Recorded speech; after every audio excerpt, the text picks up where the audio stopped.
7 years after our breakup, my ex showed up at my door with a child, demanding child support. A moment later, my wife stepped outside, and that was when my life truly went off the rails. Cindy and I met in college. We were both 23 when we started dating, and we stayed together for 4 years. After graduation, we rented an apartment and lived there for about a year, until she suddenly left me without any explanation. Cindy was a year older than me and in her final year of college when we met. I was painfully shy, so she was the one who made the first move. She asked me out. She was the first to say, "I love you." 6 months into the relationship, she was also the one who suggested we move in together after college. She was an amazing girlfriend in many ways, kind, affectionate, deeply emotional, but there was one serious issue: her overwhelming insecurity. I'm not sure where it came from. Maybe it was because I rarely initiated things in the relationship, or maybe it was something deeper, but she was constantly jealous and suspicious. She hated it whenever I talked to other women, no matter who they were. After a few arguments, I stopped talking to all my female friends. Cindy mattered more to me than any friendship. I cut off not only friends from college, but also girls I'd known since high school, people I'd been close to for over 5 years. Today, I'm back in touch with them. Cindy is no longer part of my life, and my wife has no problem with me having friends of any gender. But back then, I was only allowed to spend time with guys, and even that was restricted. Cindy didn't allow boys' nights, convinced they were just excuses to go drinking, get drunk, and hook up with someone. It felt unfair. She forbade me from seeing anyone without her because of her insecurity, but at the time, I couldn't fully grasp how unhealthy this was. I was deeply in love with her and believed she loved me just as much. She constantly told me she couldn't live without me, that she saw no future without me, that I was everything to her. So I stayed. I wanted to marry her. That was all I wanted back then. Over time, though, the relationship became harder and harder to survive. She grew more suspicious, more controlling, more unstable. Once we were living together, I couldn't do anything without her hovering behind me. She checked my phone regularly, tracked my movements, and if I didn't tell her exactly where I was, she threatened not to let me back into the apartment. By this point, it's probably clear how toxic things had become. What still amazes me is that despite everything, she was the one who ended things. The breakup happened over something incredibly small. One afternoon, my sister Lauren dropped by unannounced, something she occasionally did. Normally, she would message both of us beforehand so Cindy wouldn't get suspicious or think I had another woman over. But that day, Cindy wasn't home. She was visiting a friend. She was allowed to see her friends. I was not allowed to question it. Lauren and I talked for about 2 hours. Then her boss called and she had to rush back to work. Before leaving, she pulled out a lipstick to touch up her makeup, and in her hurry, she accidentally left it on the couch. I didn't even notice. Cindy came home minutes later, cheerful and relaxed, until she sat down on the couch. She jumped up instantly, holding the lipstick she had just sat on. I knew immediately that I was doomed. I told her the truth right away. I explained that Lauren had stopped by during her lunch break, that she used the lipstick before heading back to work, and that she must have forgotten it in her rush. Cindy didn't believe a word. She said Lauren usually texted both of us before visiting. This time she hadn't.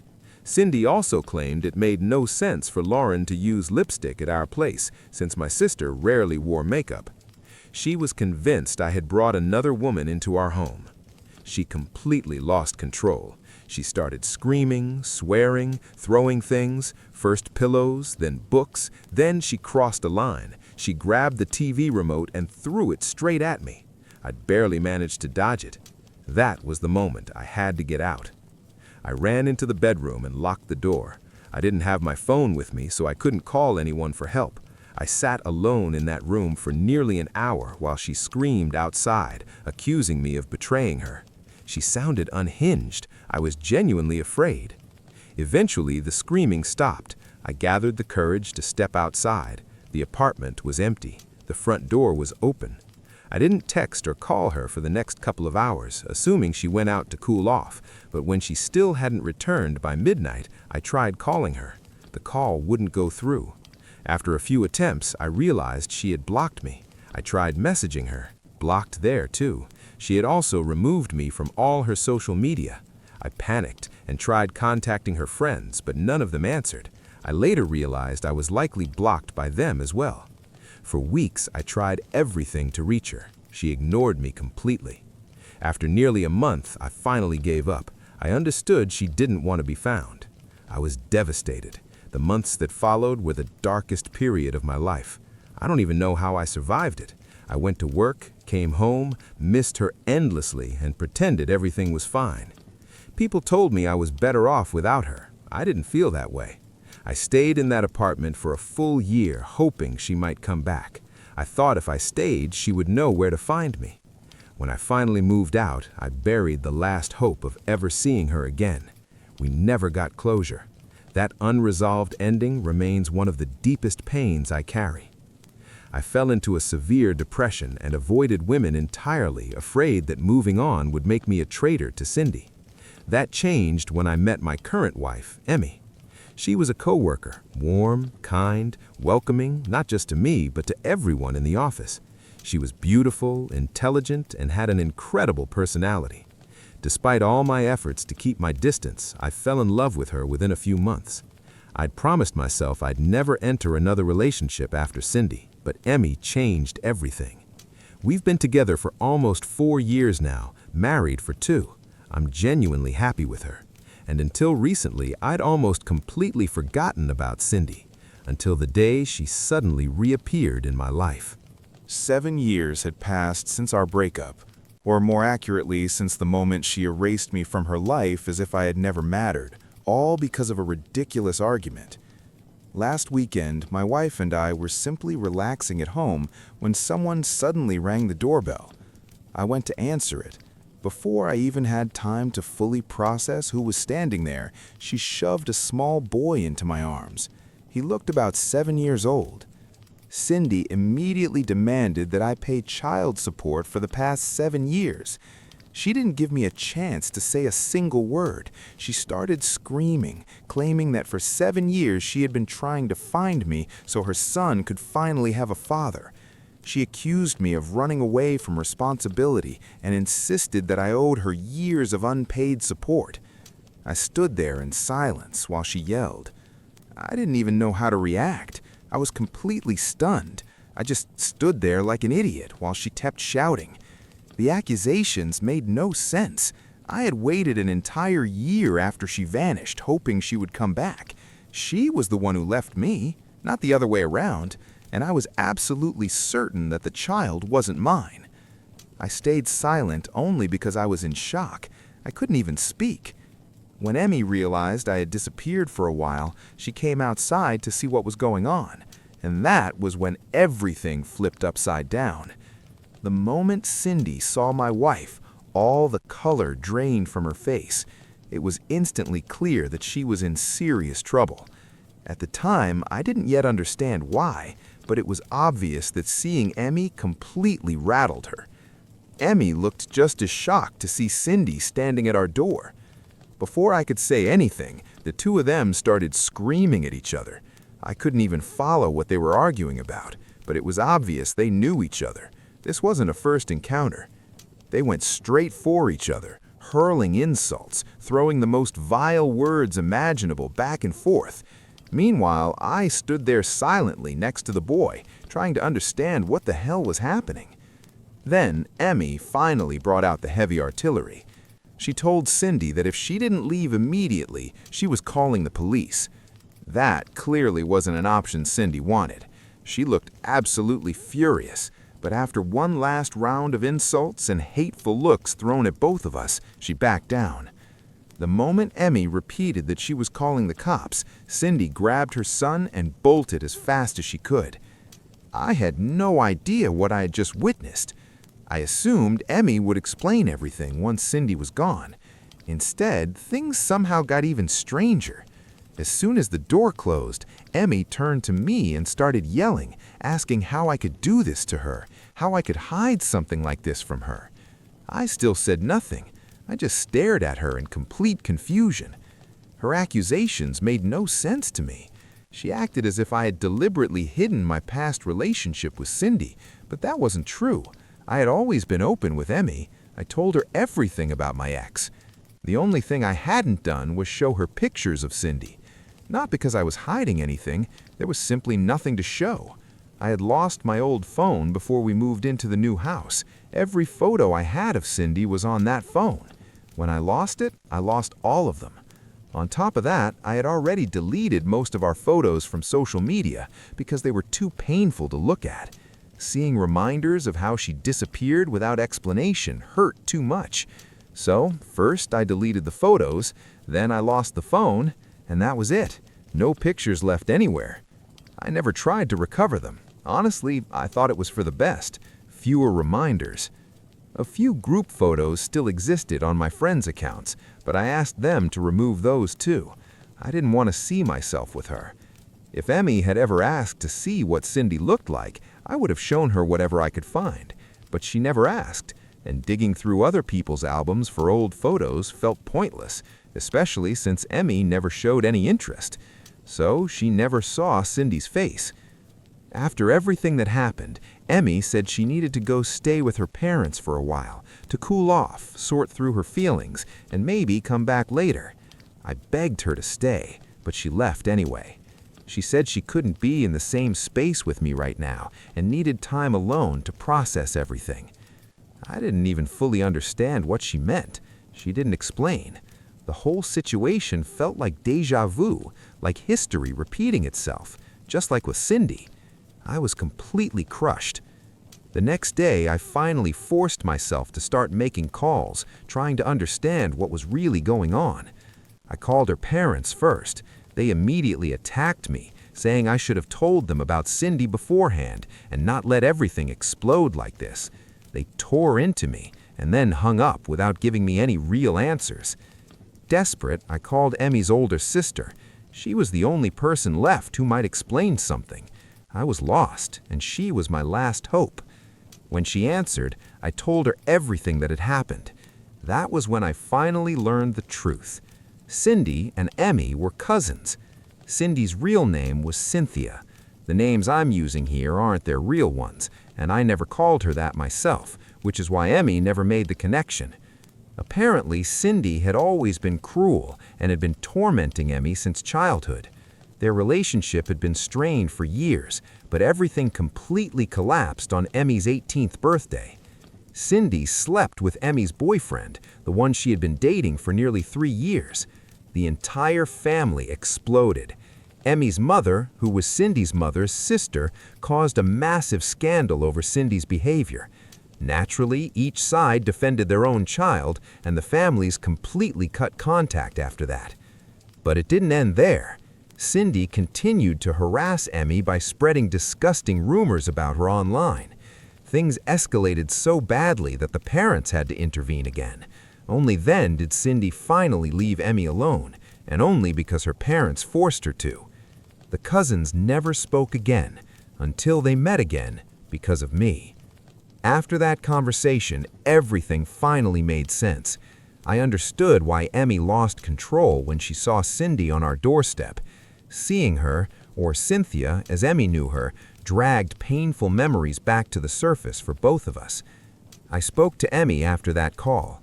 Her sister had clearly spoken to her as well, because for the first time, Emmy finally answered my call. Until then, she had been rejecting every one. I told her I understood why she reacted the way she did, but I also told her the truth, that she never asked, never shown any interest in Cindy, and that I never meant to hide anything from her. That made complete sense to me. All of that was in the past, and she was my future. If she had asked me even once about Cindy, I would have shown her a photo immediately, and all of this would have been resolved long ago. I tried to calmly explain my point of view, but for some reason she still believed I was at fault, that I should have talked more about my past relationship. According to her, if I had done that, she might have asked questions herself, and we would have discovered everything earlier. I honestly didn't understand what exactly I had done wrong, and I told her that. That only made things worse. She became even angrier and stopped talking to me, calling me stupid and self-absorbed before hanging up. She said she had gone through hell because of Cindy and expected me to understand that. I replied that I had gone through hell with her too, but I didn't see Emmy trying to understand me. That seemed to hit a nerve. She snapped, "Fine, you win the contest for having the worst ex," and ended the call. Since then, she hasn't answered my calls or messages. I feel like I completely screwed everything up. My wife doesn't lose her temper easily, so it was obvious this was a deeply painful and sensitive subject for her. But damn it, it was painful for me too. Putting all the blame on me alone felt unfair, especially when I genuinely didn't understand what I was supposed to have done differently. The only thing I was grateful for was that Cindy hadn't shown up again. If she kept inserting herself into my life, this mess would only get worse. Update 1. First of all, thank you to everyone who shared advice and thoughts. I truly appreciated every response. For those who asked whether my wife had ever mentioned being bullied in the past, no, she hadn't. She never talked about her childhood. I only learned about it after speaking with her sister. Even though I knew this wasn't technically my fault, I decided to take initiative and go to my wife's parents' house. I wanted to save our relationship. I understood that if I wanted to be with Emmy, I had to try to fix things, even if I wasn't the one who caused them. Because we're supposed to fight the problem together, not each other. Yesterday, after almost a week of silence, I finally went to see her. Both Emmy and her parents were surprised to see me at the door. I didn't wait for their reaction. The moment the door opened, I hugged her tightly. She froze for a second, then hugged me back. We stood there like that for several minutes without saying a word. The past week had been brutal for both of us, and we both realized that more than anything, we just wanted to be together. Who was right and who was wrong no longer mattered. As soon as I let go, she apologized and broke down crying. She admitted she had genuinely thought she'd lost me forever because of her outburst after Cindy's visit and the way she behaved afterwards. She admitted she acted irrationally and unfairly, apologizing over and over. Her parents and I comforted her while she cried. It meant a lot to see that she recognized she hadn't been fair to me. At the same time, I felt guilty for not coming to see her sooner, because that delay was what finally pushed her over the edge. After we talked everything through, she packed her things and came home with me. We're back together now. I can't say everything is completely back to normal, but we're working on it. We're slowly unpacking everything that happened over the past week, including Cindy's visit. And we still needed to figure out why she showed up in the first place. Update 2. We finally learned why Cindy came to our house. No surprises, she wanted money. She made that clear immediately by demanding child support for a child I had absolutely no connection to, emotionally or biologically. Emmy and her sister made several calls to figure out what was really going on, since the families hadn't spoken in years. They confirmed what I already knew: the child is not mine. Apparently, she had been seeing another man for years. I strongly suspect she was cheating on me during the final months of our relationship. I don't have proof, but everything lines up. She dumped me on the most ridiculous excuse and erased me from my life like I never existed. It makes perfect sense that she already had someone else lined up. Most likely, she was already pregnant when she left me and just needed a reason to disappear. The incident of my sister was the perfect excuse. Many of her relatives knew about the other man, but I was forbidden from communicating with her family unless Cindy herself was present, so I knew nothing and never would have if she hadn't made the massive mistake of showing up at my house trying to pressure me into giving me money. It turned out the man she was with left her a few months ago. She had quit her job when she got involved with him and had no savings after giving birth. When he disappeared, she was left with nothing. He did exactly what she had done to me, vanished without explanation. Now she's barely scraping by. Her parents refused to support her financially, saying they needed to save for retirement. If they supported her and the child, they wouldn't be able to retire at all. Harsh, maybe, but now her desperation made sense. After the incident at my house, none of Cindy's relatives have seen her. I'm sure someone will eventually track her down or report her, because rumors say she's already scammed a few people out of money. They're just rumors for now, but after what she tried to pull with me, I wouldn't be surprised if they were true. Update 3. We decided to start couples therapy, along with individual sessions. It turns out we hadn't dealt with our past as well as we thought. Cindy's mere appearance was enough to throw our lives into chaos. We couldn't allow that to happen again. As for Cindy, according to some relatives, she's now living with a new man she met online just days ago. He's already madly in love with her and invited her to move in. Her parents are devastated, not just by her behavior, but by the fact that she told them they're no longer allowed to see their grandchild. I'm not taking her side, but honestly, what did they expect? They turned away when she needed them most, and now they're shocked things aren't fine. They've always enabled her behavior, towards me and towards Emmy. Her parents were never particularly pleasant people, and she's no different. The apple didn't fall far from the tree. What truly breaks my heart is that a child is the one paying the price for all her terrible decisions. That's where this story ends. Hi everyone. I turned 18 just a few days ago, and for my birthday, my dad surprised me with something incredible. My very first international trip to India, just the two of us. This trip was supposed to be something really special for so many reasons. My mom passed away when I was only 6. To cope with the loss, my dad and I used to watch Indian movies together all the time. They were colorful, uplifting, and helped brighten even the darkest days. That's how I fell in love with Indian culture. My mom loved those films too. She even had a collection of traditional Indian outfits, even though she never actually got to visit India herself. Before she died, she and my dad promised we'd go there as a family one day. Sadly, she passed away from a sudden brain aneurysm in her sleep before we could make that dream come true. She was only 32. After her death, it was just me and Dad. Watching movies together became our little ritual to keep her memory alive and stay close. Over the years, it made our bond stronger than ever. I know Mom would be proud of us today. That's why India has always held such a deep emotional meaning for both of us. It's not just a trip, it's a promise finally coming true. When Dad revealed at my birthday party that he'd booked the trip, I was ecstatic. I couldn't stop smiling.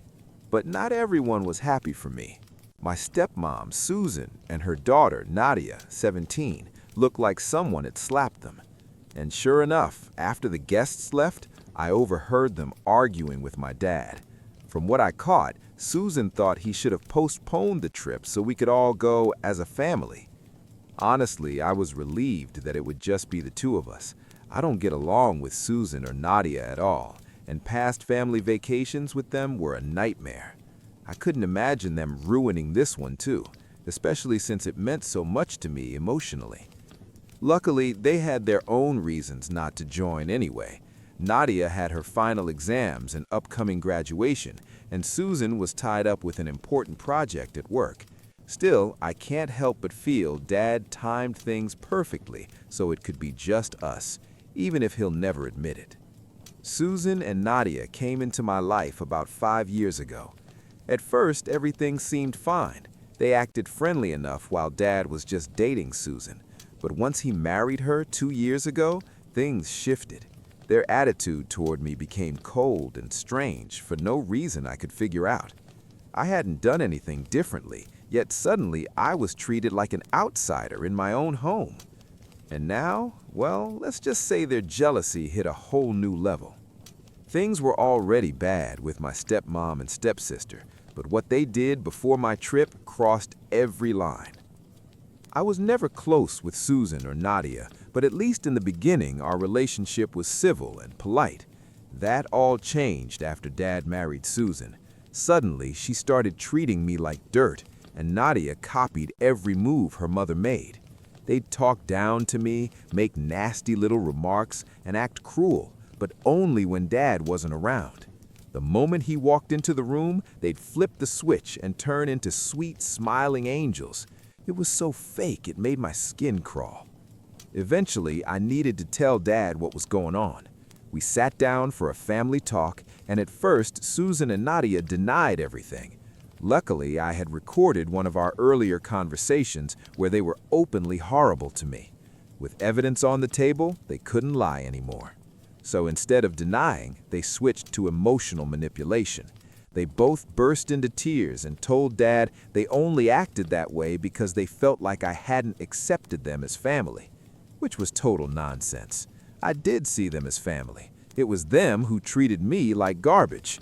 Yet somehow they expected me to keep being nice to them while they showed me zero respect. Dad was confused and torn. Susan was the first woman he'd really cared for since Mom, and I knew he didn't want to lose that relationship so easily. He asked all of us to try harder to get along. For his sake, I agreed to keep things civil. After that, their behavior shifted again. Instead of being nice in front of Dad and cruel behind his back, they just chose to completely ignore me whenever he wasn't around. It was like I didn't exist. Honestly, I preferred it that way. At least they weren't actively tormenting me. For Dad's sake, we kept up the performance of being one happy family, and that carried on for about a year. Fast forward to just a few days ago. The morning after my birthday, Dad and I had breakfast together, and I pulled him aside. I asked him straight out if Susan and Nadia were upset about not joining us on the India trip. He admitted they were, but also reminded me how much this trip meant to us, especially with it falling so close to Mom's death anniversary. He wanted this to be our special time together, just father and daughter. He promised he'd smooth things over with them later. That was fine by me. Honestly, vacations with Susan and Nadia were torture. Dad and I are explorers. We love walking around, sightseeing, soaking up every bit of culture. They, on the other hand, prefer to sit in the hotel and complain if we're even a little late for dinner. To me, that's not a vacation. That's being trapped. India was supposed to be different. India was supposed to be ours. I didn't think there was anything wrong with that, especially since Susan and Nadia had taken their own little trips together in the past. The only real difference was that ours was longer and farther away, 10 days overseas instead of just a weekend somewhere nearby. But still, it felt completely fair. Dad told me not to stress, to focus on packing and getting ready. He promised he'd deal with Susan and Nadia after we got back. So I did exactly that. For the past 2 days, I was walking on air, too excited to care about their drama. Yesterday, I finished packing everything, double-checked my documents, and tucked my passport into my bag so it would be ready. Our flight was scheduled for today. But now, I don't even know if we're going anymore, because Susan and Nadia crossed a line so insane, I still can't believe it. They burned my passport. Yes, burned it. Not lost, not misplaced, they literally destroyed it. I found out just a few hours ago. It was around 6 p.m. yesterday when I was organizing paperwork and noticed it was missing from my bag. By 2 a.m., the truth came out. They had actually set it on fire. They burned my passport before my trip. My dad's revenge was brutal. When I went through my bag to double-check everything before our flight, I realized my passport wasn't there. At first, I thought maybe I misplaced it, so I tore the entire house apart. Drawers, shelves, even the laundry baskets. 45 minutes later, I was sweating, panicking, and close to tears. It was just gone. That's when Susan and Nadia waltzed into my room with these fake sweet voices and asked, "Lose something?" I immediately felt something was off, but in desperation, I admitted I couldn't find my passport anywhere. That's when Susan tossed something on my bed. It was my passport, or at least what was left of it. Half burned, charred along the edges, completely ruined. She smirked and asked, "Was this what you were looking for?" I froze. My brain couldn't even process it at first. When the shock finally wore off, I decided I wasn't going to give them the satisfaction of watching me break down. I calmly set the ruined passport aside, stood up, shut the door in their faces, locked it, and then I collapsed into tears. Dad wasn't home. He was out picking up clothes for the trip. I texted him everything that happened, even attached a photo of the burned passport. Within 20 minutes, I heard him storming into the house. His voice shook the walls as he screamed at Susan and Nadia, calling them psychos and ordering them out. He said he'd already made one mistake when he ignored the first time they mistreated me, and he wasn't about to repeat it just because he once loved Susan. Of course, they immediately tried to fake cry and blame me. Their story? that I'd supposedly left a lit cigarette on my dresser and that's how my passport caught fire. Which is insane. I don't even smoke. At that point, I came downstairs because I couldn't let them spin lies like that. Dad looked at me and said I was just in time because he had something planned. I assumed he was about to call the police, but no. He went into his office and came back with a stack of papers. Nadia's face went pale the second she saw them. Then, without saying a word, Dad ripped the documents in half right in front of Susan. Turns out those papers were for Nadia's student loan. She needed Dad to co-sign so she could pay for college since Susan hadn't saved a dime for her. Dad had been ready to help. Not anymore. That was his revenge. My passport for her college dream. Fair trade, honestly. Within an hour, Susan and Nadia were gone. They begged, pleaded, even got on their knees, but Dad didn't budge. Now, since the moment they left, they've been spamming me with texts, Nadia especially. She keeps begging me to convince Dad to reconsider, promising she'll do anything to make up for it. She claims they never knew Dad was going to co-sign her loan, and that they just lashed out because they felt excluded. I finally replied once.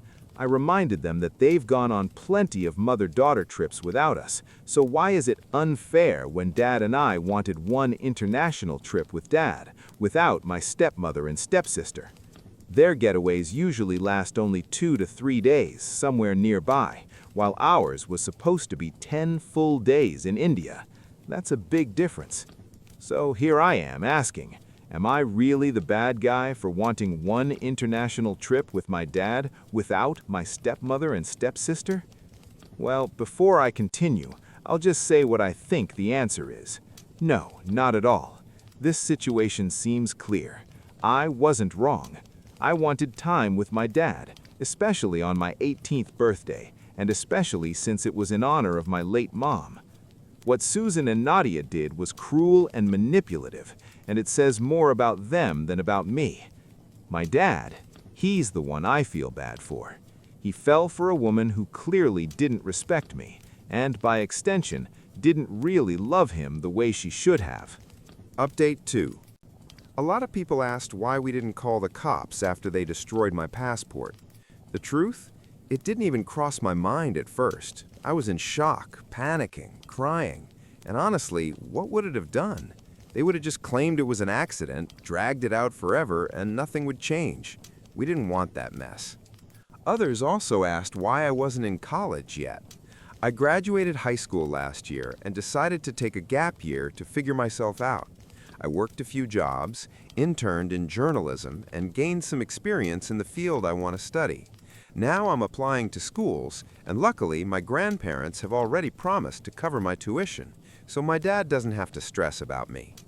Nadia's situation was completely different, which is why Dad was planning to co-sign her student loan. But after what happened, well, you already know how that ended. As for our trip, today was supposed to be our flight to India. Instead, we stayed home and watched old movies we used to love. It wasn't the same, but honestly, it helped. I finally blocked both Susan and Nadia, and I don't regret it. They don't deserve my sympathy. You were all right. I was only second-guessing myself because I'd been missing my mom and was in a very emotional state. But they betrayed me for no reason, and whatever happens to them now, they absolutely brought on themselves. Update 3. It's been 4 days since my last post, and today Dad came home from work with big news. He filed for divorce. Afterward, we finally had the conversation we'd been avoiding for far too long. He admitted that he'd been selfish. He loved Susan and tried to convince himself it would work out, even when her behavior, and Nadia's, clearly proved otherwise. Instead of trying to repair things with me, they simply shut me out completely. That's not family. That's not love. Dad told me he finally realized he'd been clinging to something toxic and that it was damaging both of us. He deserves better. I deserve better. Maybe he did love her, but it was obvious she didn't love him enough to even tolerate me, and that's not the kind of woman he should spend his life with. Update 3. The reason Susan never truly accepted me was simple. She could never see me as part of her family. Deep down, she probably knew that for Dad, I would always come first, and that neither she nor Nadia could ever replace me. That jealousy and insecurity made her bitter, and eventually it poisoned everything. Dad may never fully understand why their behavior shifted so dramatically, because before the wedding they treated me kindly, but the moment the vows were said, it's like they became different people overnight. Dad admitted he ignored the signs, hoping things would somehow settle, but the damage was already done. He told me he's finished pretending. We're not a happy family, and there's no point acting like one. That same day, after meeting with his lawyer, he filed for divorce. Later, he apologized for everything I'd had to endure because of his choices, and we just hugged. Some might call him a flawed father, but to me, he's the best dad I could ever ask for. Sure, he made mistakes and sometimes thought only of himself, but every mistake was outweighed by 10 good things he did for me. I love him, and I always will. Update 4. A few days later, it became official. Susan was served divorce papers. Dad came home early from work and locked himself in his office. I could hear him shouting into the phone, and it had me worried. Hours later, he finally explained. Susan had called, threatening to ruin him if he went through with the divorce. She promised to spread lies, throw accusations, and destroy his reputation. The first time she caught him off guard at work, but once he was home, he recorded the call. When she realized he had proof, she flipped out, accused him of blackmail, and turned the whole thing into chaos. Dad didn't back down. He told her if she tried to drag his name through the mud, he'd make sure she would regret it. From her voice, he could tell she was shaken. He said the process will start soon, and once it's finalized, he and I will finally take that trip to India together. He promised me. For now, we just hope she doesn't create more problems. But honestly, with the evidence I have, including the destroyed passport, she knows she's fighting a losing battle. Update 5. Hi again, quick update because I'm super busy. The divorce is officially finalized, and the outcome? Honestly, Dad hit the jackpot. Susan walked away with nothing. No alimony, no settlement, no ridiculous child support she tried to claim out of nowhere. She fought dirty, but it didn't work. So now it's just us. We kept everything, and for the first time in a long time, life feels calm. I already have my new passport, and Dad and I have started planning our India trip again. This time, it's really happening. I can't even describe how excited I am. More importantly, I'm genuinely happy now. Thank you all for your support along the way. I joked about canceling my wedding, and my brother confessed his love to my fiancée. He left his pregnant wife and convinced our family to cut all contact with us. It feels like I accidentally destroyed my family. Let me explain. At 26, I got engaged to my beautiful fiancée, Olivia. She was 25. Olivia and I grew up in the same neighborhood. We went to the same kindergarten and were practically inseparable until high school. We started dating when I was 18 and she was 17. After that, we spent 4 years in a long-distance relationship while we were both in college. As soon as I graduated, I moved to her city to be closer to her and started my own business. After years of distance, I was exhausted from being apart, and the timing finally felt perfect. We lived together for a year while she finished nursing school, and I worked non-stop trying to grow my business. It was hard, but eventually things started going well.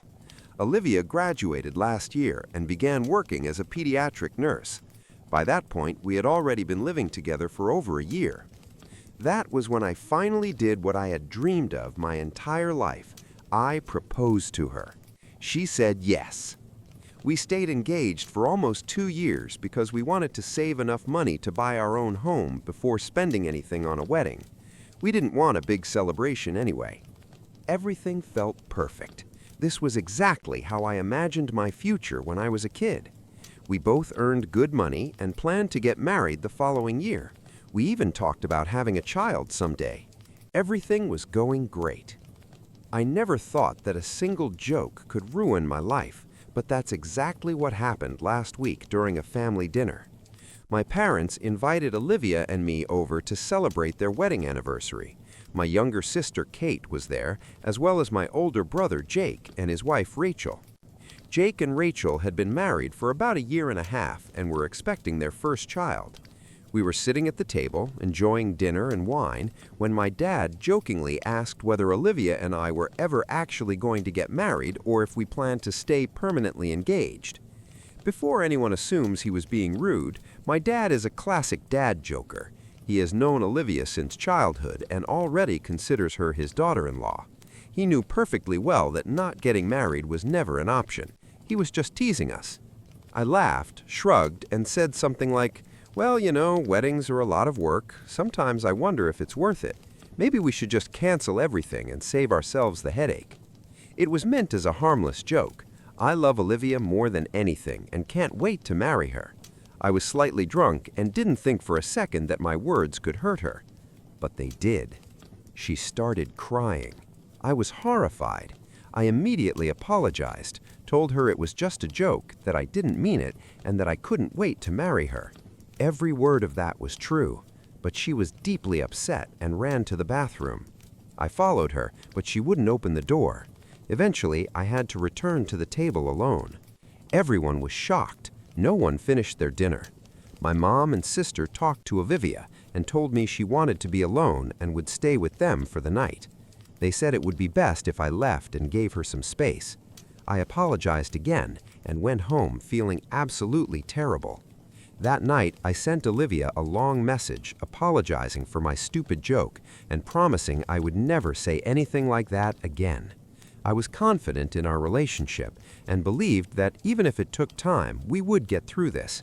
I went to bed hoping to talk to her in the morning. I had no idea what was coming. I went to sleep very late and woke up late the next day. I wanted to check my phone to see if Olivia had written to me, but it was dead. I had forgotten to charge it.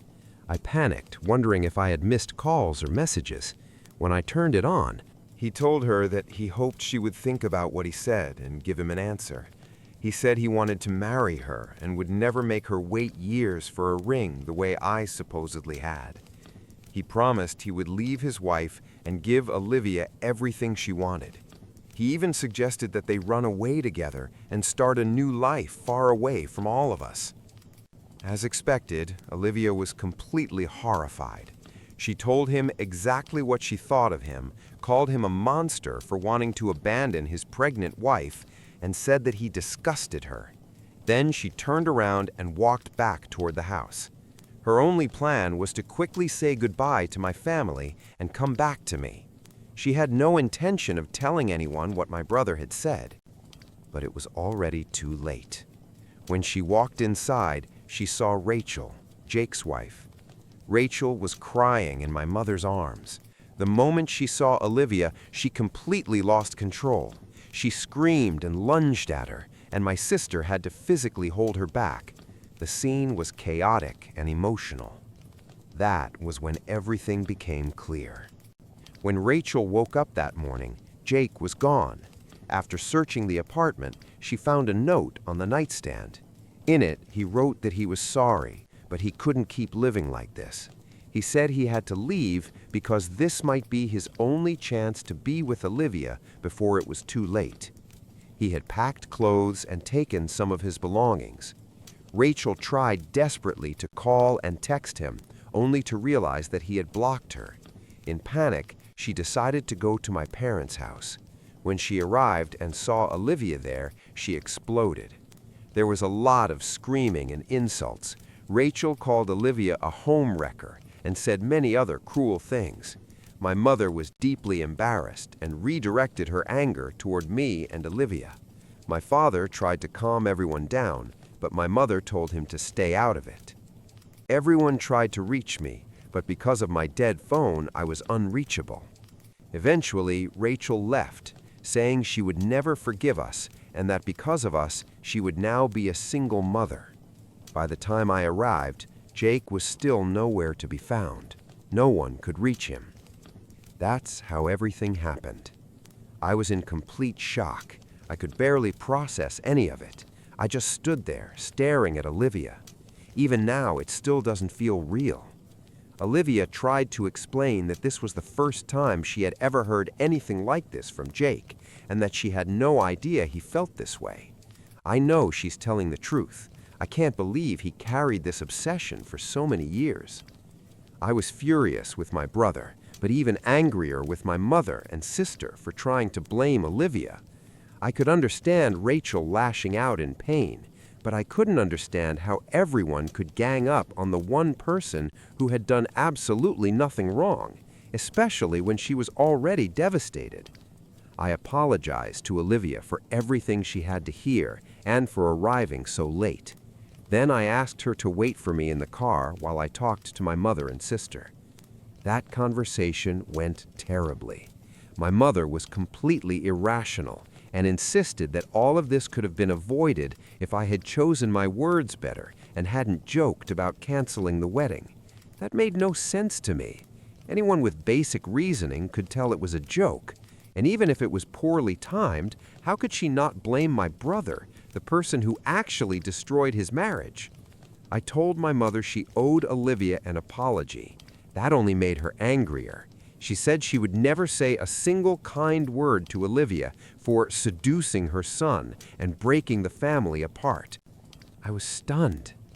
Then my sister said that my brother wouldn't have done something like this without a reason, and that Olivia must have given him hints that she was unhappy with me. Otherwise, why would he leave his wife? My mother claimed that Olivia and I had ruined the family and robbed her of the chance to be a grandmother because Rachel had said she would never allow anyone from our family near her or the baby. I tried to explain how illogical all of this was, but they told me to leave and never come back. So I did. Olivia and I went home together. We were both emotionally exhausted and didn't know what to do. I kept replaying everything my mother and sister had said, slowly starting to doubt my own sense of reality. I tried reaching out to them later, but my father told me that no one wanted to speak to either me or Olivia anymore. Update 1. I want to say how grateful I am for the support I received, and for those who believe I didn't do anything malicious that night at dinner. Some people asked why Olivia reacted so strongly to my joke. I didn't want to share something so personal, but I asked her if she was okay with it, and she agreed. She has forgiven me. I told her I knew I had acted like an idiot and promised I would never joke like that again. Our relationship is still strong, and I know we'll get through this together. The truth is, although we had agreed to stay engaged for a while and focus on practical goals like buying a home first, Olivia had started to feel insecure. A few months ago, she overheard coworkers gossiping about her never-ending engagement, and it hurt her more than she let on. She didn't tell me because she knew I would immediately suggest getting married right away, and financially, she knew waiting made sense. She trusted our relationship completely, but the doubts were still there beneath the surface. My father's joke about our engagement had already unsettled her, even though she tried to hide it. When I added my own joke, it was simply the breaking point. She felt humiliated and hurt, and it brought all those buried feelings back. I had no idea she had been carrying that. Honestly, I feel like a terrible partner for not noticing.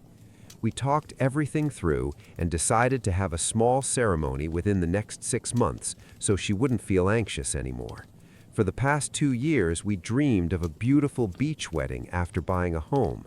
But right now, what matters most is being married. After everything happening with my family, wedding planning feels overwhelming, but as long as she's by my side, I'll manage. As for why she stayed at my parents' house that night, my family has known Olivia nearly her entire life. She spent countless hours in that home, and my childhood bedroom almost feels like hers. She truly loved my family. If someone had told me earlier that my own mother and sister would turn against her and treat her so cruelly, I never would have believed it. This whole situation has shaken everything I believed in. My family is not speaking to me.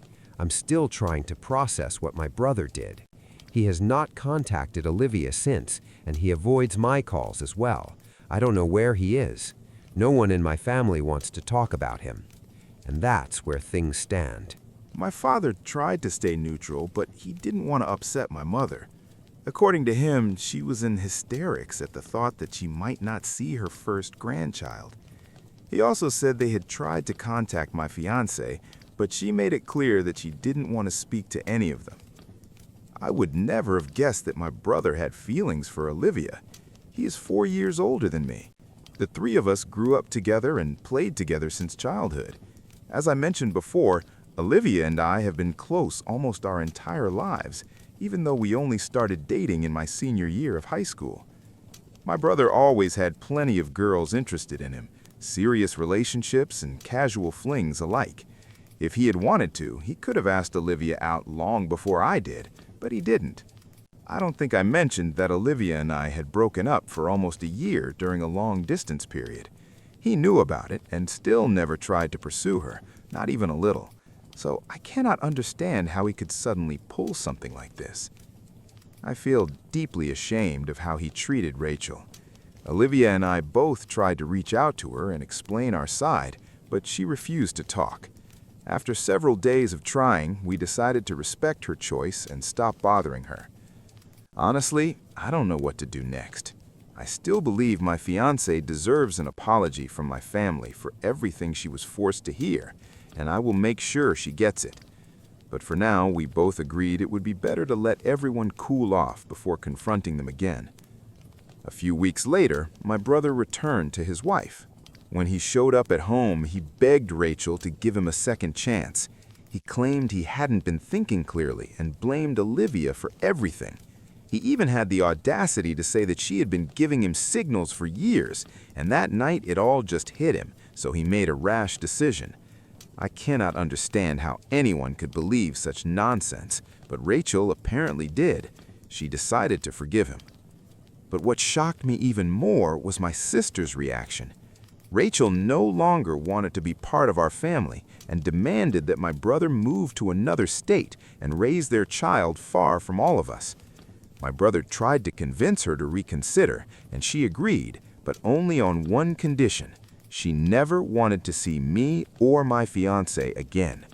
Our parents and my sister could be part of the child's life only if they completely cut me and Olivia out of the family forever. According to her, this was fair. She didn't want to be around anyone who had caused her so much pain. My brother passed this message to the family, and what truly hurt me was their response. They chose him and the unborn child over me. My mother and sister wouldn't even speak to me. My father came to my house to tell me the news. I tried to defend Olivia and myself, but he told me to leave things as they were and not make the situation worse.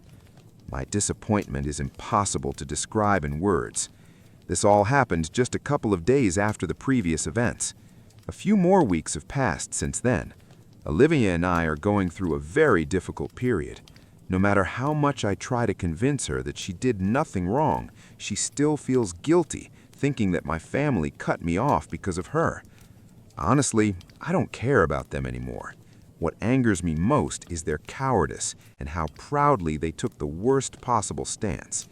I try to let it go, but I can't.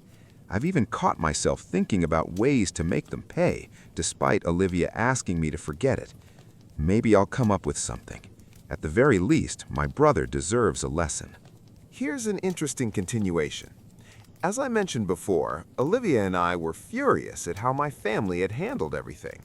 It was clear that my brother only returned to his wife because he realized Olivia would never even consider being with him, and he had nowhere else to go.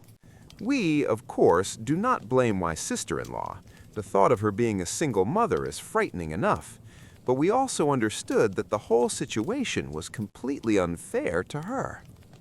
Amid all this family chaos, Olivia and I came up with a bold plan to expose my brother and reveal his true nature. The plan was risky, but we decided it was worth it. I had no doubt that my brother was a rotten person who would abandon a pregnant wife for his own brother's fiancée without hesitation. In theory, he could have realized his mistake and changed, but if he had truly regretted it, he would have proven it.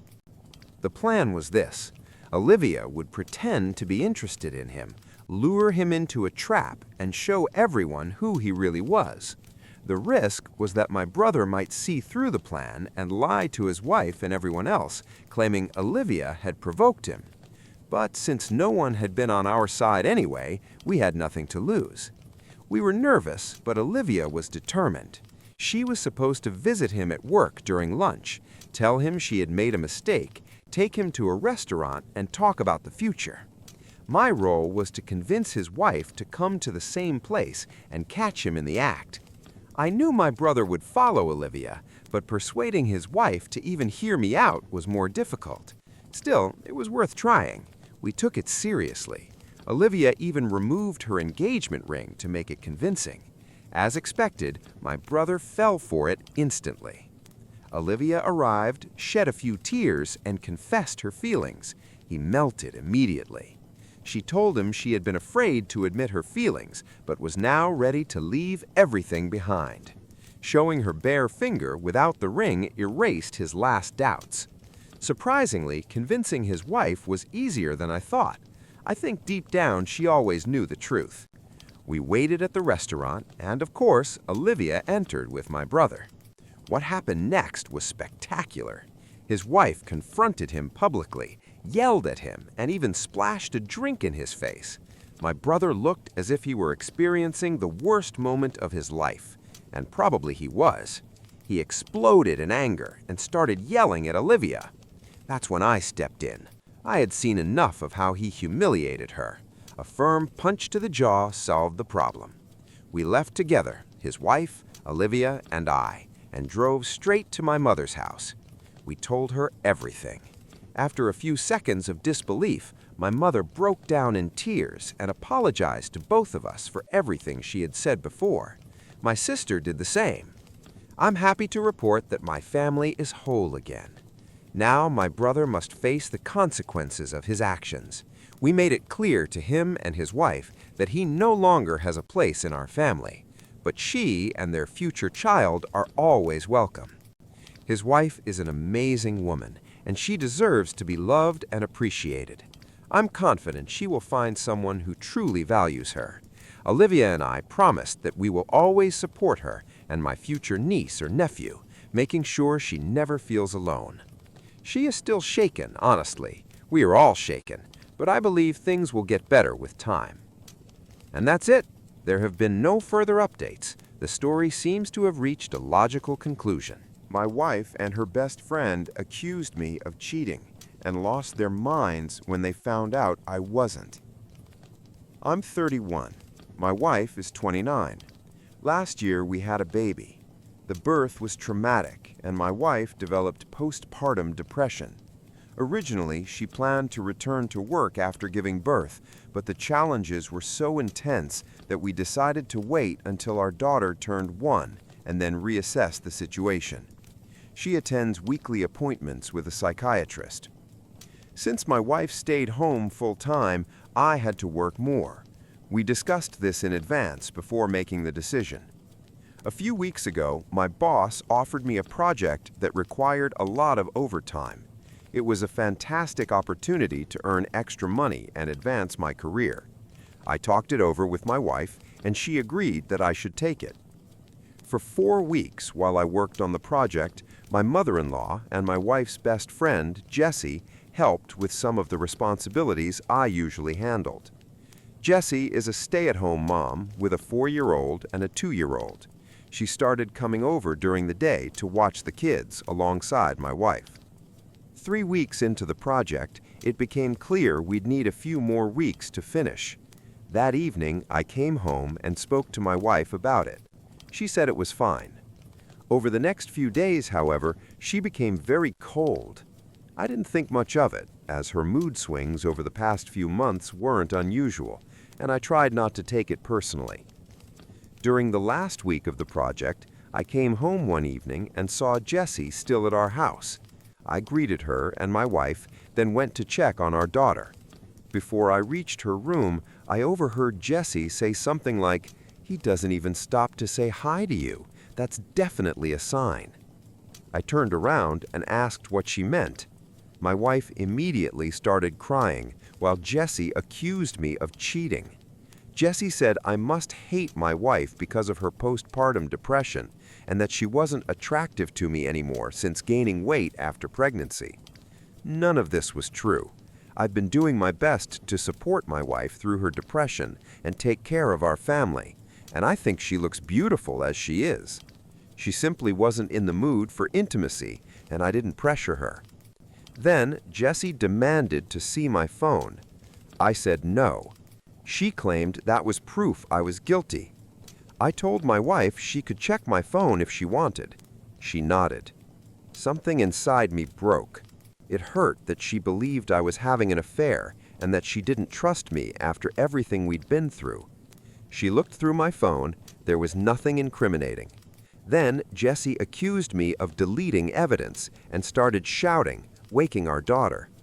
I told her to leave the house. Eventually, she left, and I went to calm our daughter, while my wife sat on the couch crying. Once our daughter was asleep again, I sat next to my wife and tried talking to her. She admitted she'd been worried ever since I started working overtime. I reminded her we had discussed the project beforehand, and she agreed I should take it. She said it was suspicious that the project timeline had been extended. I explained that sometimes these things happen, and showed her messages, emails, and payroll records proving the overtime. She apologized for doubting me and said she trusted me again. It was just that Jessie kept telling her these things were signs.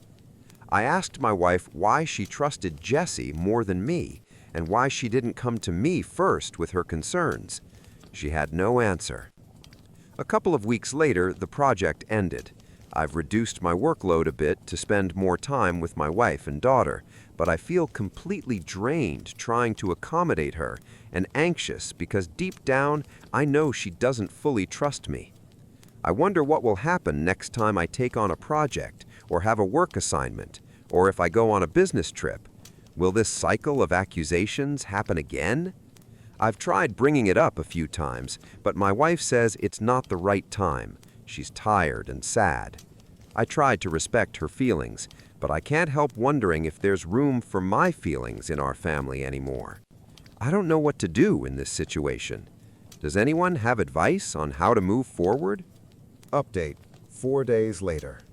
That evening, I approached my wife and told her I wanted to find a therapist. I didn't connect it to her accusations or anything specific. I just said I was struggling. She shrugged. She said, "Do whatever you want."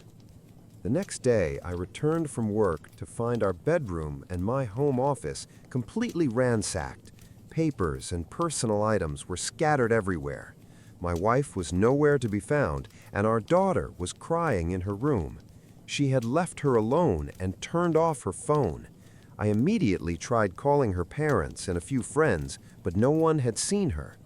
Growing more anxious, I called my mom to see if she could watch our daughter while I searched. Before my mom could arrive, my wife came back, driving the car.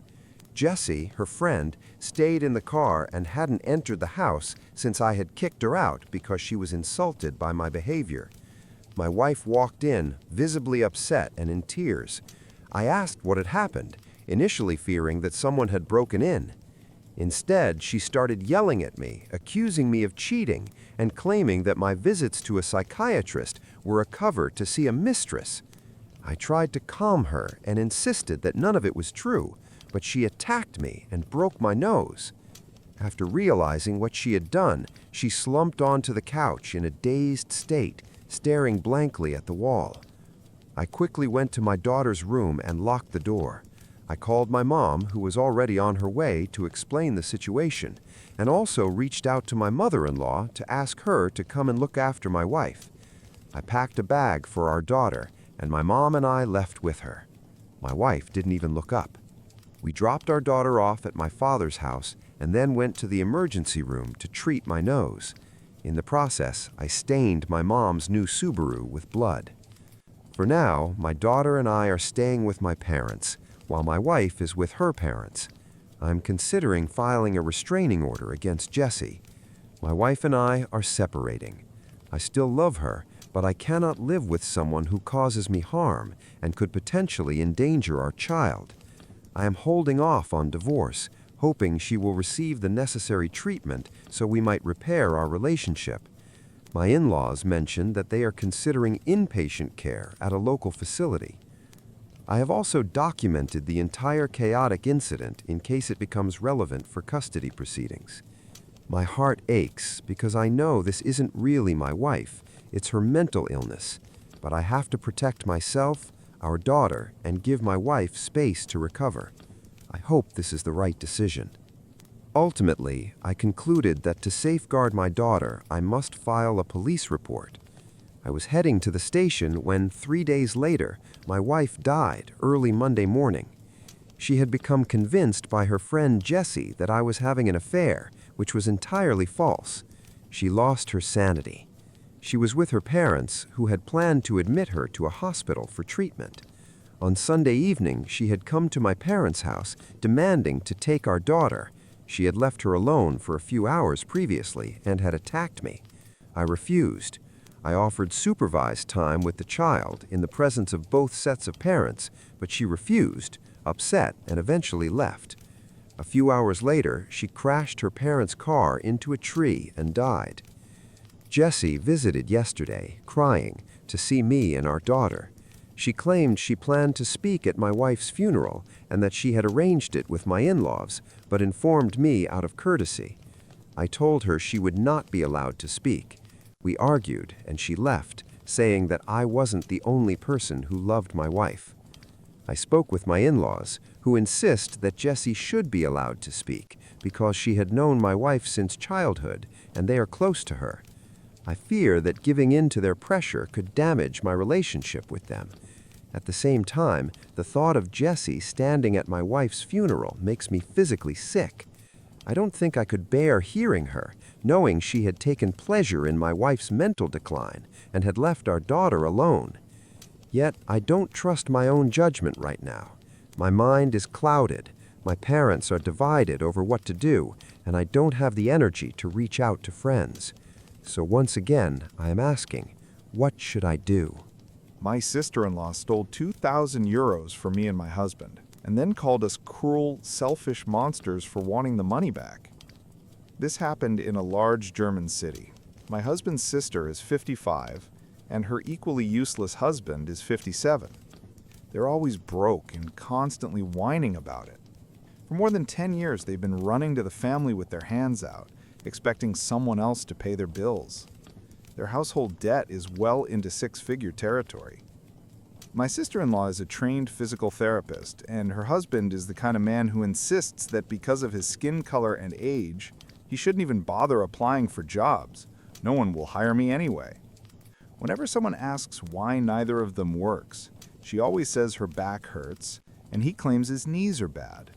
He's in his 50s, not 90, and his claim of no jobs for people like me is pure nonsense. I used to work at a staffing agency and personally sent him several positions he was perfectly qualified for. He refused all of them because 20 euros an hour is too low. That would have been over 3,000 euros a month before taxes. But apparently, standing up from the couch wasn't worth it. Anyway, summer. Her birthday's coming up. We're hosting a family barbecue. She gathers everyone and launches into a speech. She wants to buy a car and asks the family for 8,000 euros, plus another 3,000 euros for a luxury massage mat. And of course, this time she promises she'll actually pay the money back. We ask why she even needs a car and how she's planning to pay for insurance, fuel, taxes, and maintenance when she has no income. She replies, "My husband is American. He refuses to use public transport. He's used to driving and he needs a car to visit friends. Public transport is unbearable for him." When we ask how they expect to afford a car beyond the initial purchase, she becomes hostile and starts insulting us. According to her, we're cruel for asking humiliating questions and trying to make her feel inferior. And besides, she offered to repay it, so what's the problem? She eventually bursts into tears and storms into the house. I also went inside a few minutes later, and I did not hear crying. I heard her on the phone with her husband, who didn't attend the barbecue. She was telling him how we were supposedly bullying her, patronizing her, and treating her like garbage. Then she came back outside, smirking, put her phone on speaker, and held it out for the whole family. And her husband started yelling, "Just wait, you bunch of freaks! Talking behind my back and making my wife cry? I swear I'll kick all your asses. I hate every one of you." She stood there grinning like she'd won something. Fast forward to her birthday, and because we were still doormats back then, we decided to make her dream of a car come true. So we gifted her a €100 credit for a car-sharing service. Everything was set up in her name. She was the only insured driver. We explained the rules clearly. She said she understood and promised to update her payment details once the €100 ran out. Of course, she lied. She never changed the payment info and, predictably, let her lazy husband drive the car too. After a couple of months, the charges ballooned to €2,000, all on our account. When I discovered the withdrawals, I immediately revoked access and confronted her. She ignored every call, every message, every email. But she kept complaining to my husband, her brother, saying that my evil wife wouldn't let her poor family use the car in peace. She even told him, "I haven't slept in 3 nights because your wife keeps demanding her precious money back. It's unbelievable." A few weeks later, her husband responded to my email. He called me a bitch, a witch, said I'd beat the shit out of me so I'd finally shut up about the money.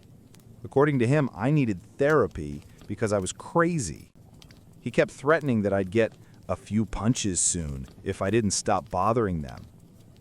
Then this aggressive idiot actually showed up at our house and tried to intimidate me. I should mention he already has a record for violent behavior. I filed a police report, and what did my husband's family do? They attacked me. Why would you provoke him? Don't poke the bear. This is your fault. You two earn enough anyway. Why can't you just gift them the money? My mother-in-law even suggested begging the extended family for donations so the poor couple could finally get the money and stop being bothered by us. Naturally, my sister-in-law and her husband didn't pay back a single euro, not even an apology. Instead, they launched a full smear campaign against us. Now, every time I bring it up, my husband's family rolls their eyes and insists it's my fault, that I was overreacting, that I was dramatic, that I'm the villain. And yes, some of them even called me a crazy bitch. That's what I get for wanting our stolen €2,000 back. Everything finally blew up a couple of months later when my sister-in-law and her husband showed up at my father-in-law's birthday and turned it into a circus. They started shouting that the whole family was persecuting them and warned that we'd all regret it soon. More threats, as usual. Her husband tried to start fights with every man at the party, swinging his chest around, threatening to beat them up, and provoking my husband to hit him. Of course, he failed. He's a coward. The only thing he managed to do was shove another brother's wife to the ground. He never dared approach the men. Pathetic.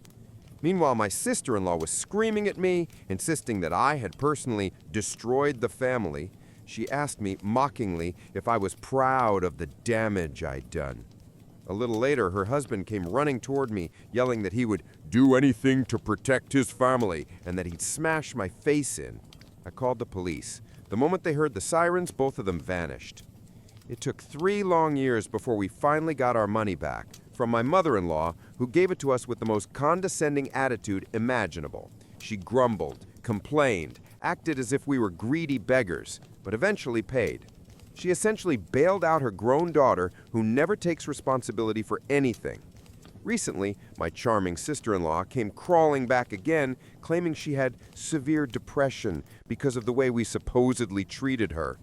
Honestly, maybe the real cause is her manipulative, violent husband who abuses her and fights with everyone he meets.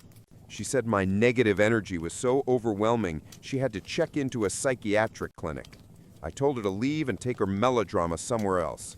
My husband also made it clear he no longer has time for her manipulations. I now understand why my husband's family brushed off the theft of 2,000 euros. Years earlier, my sister-in-law stole 20,000 euros from her own daughter, the girl's entire college fund.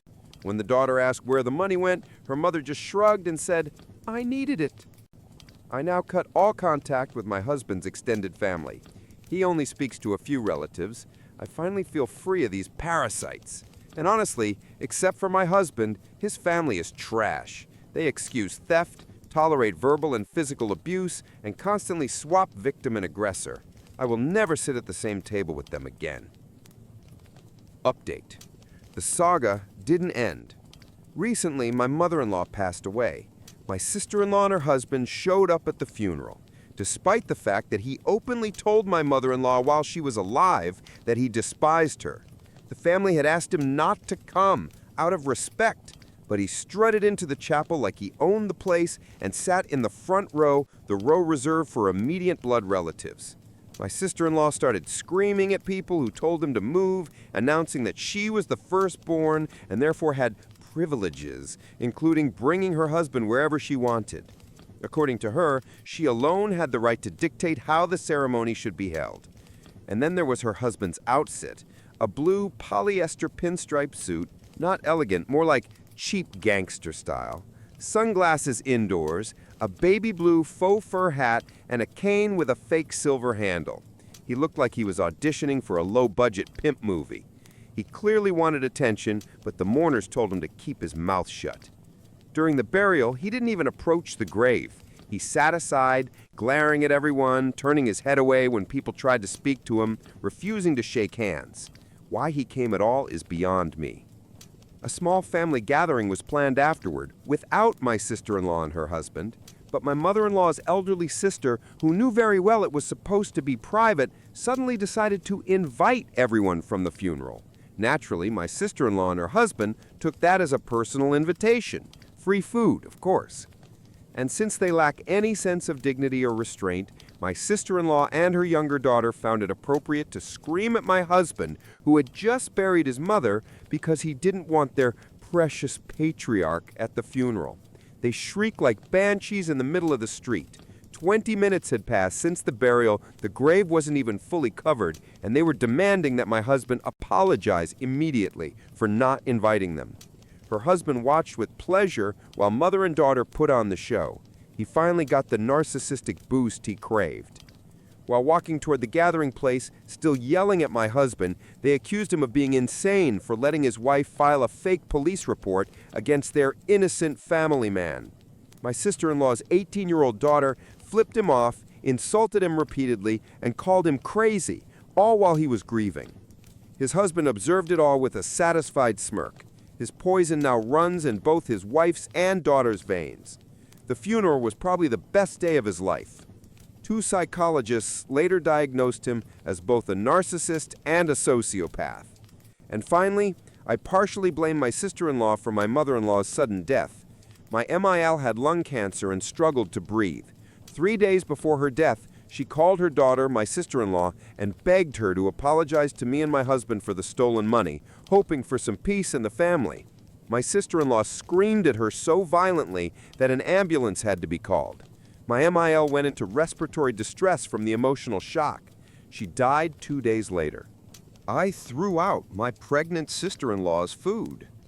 My brother and his wife, Laura, who's 7 months pregnant, have been staying with us for about a week while he interviews for a job in our city.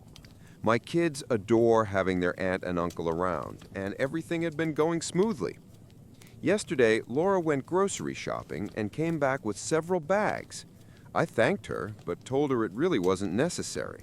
Our kitchen is already stocked, and their company is more than enough. She said she wanted to buy food herself, and most of the items were things she was seriously craving. As I helped her unpack, I noticed almost everything contained peanuts. Cookies, crackers, peanut butter, even some kind of peanut-filled cake. My stomach dropped, because she knows my 8-year-old son has a severe peanut allergy. We don't keep anything with peanuts in the house. When he was younger, we had a medical emergency that nearly cost his life.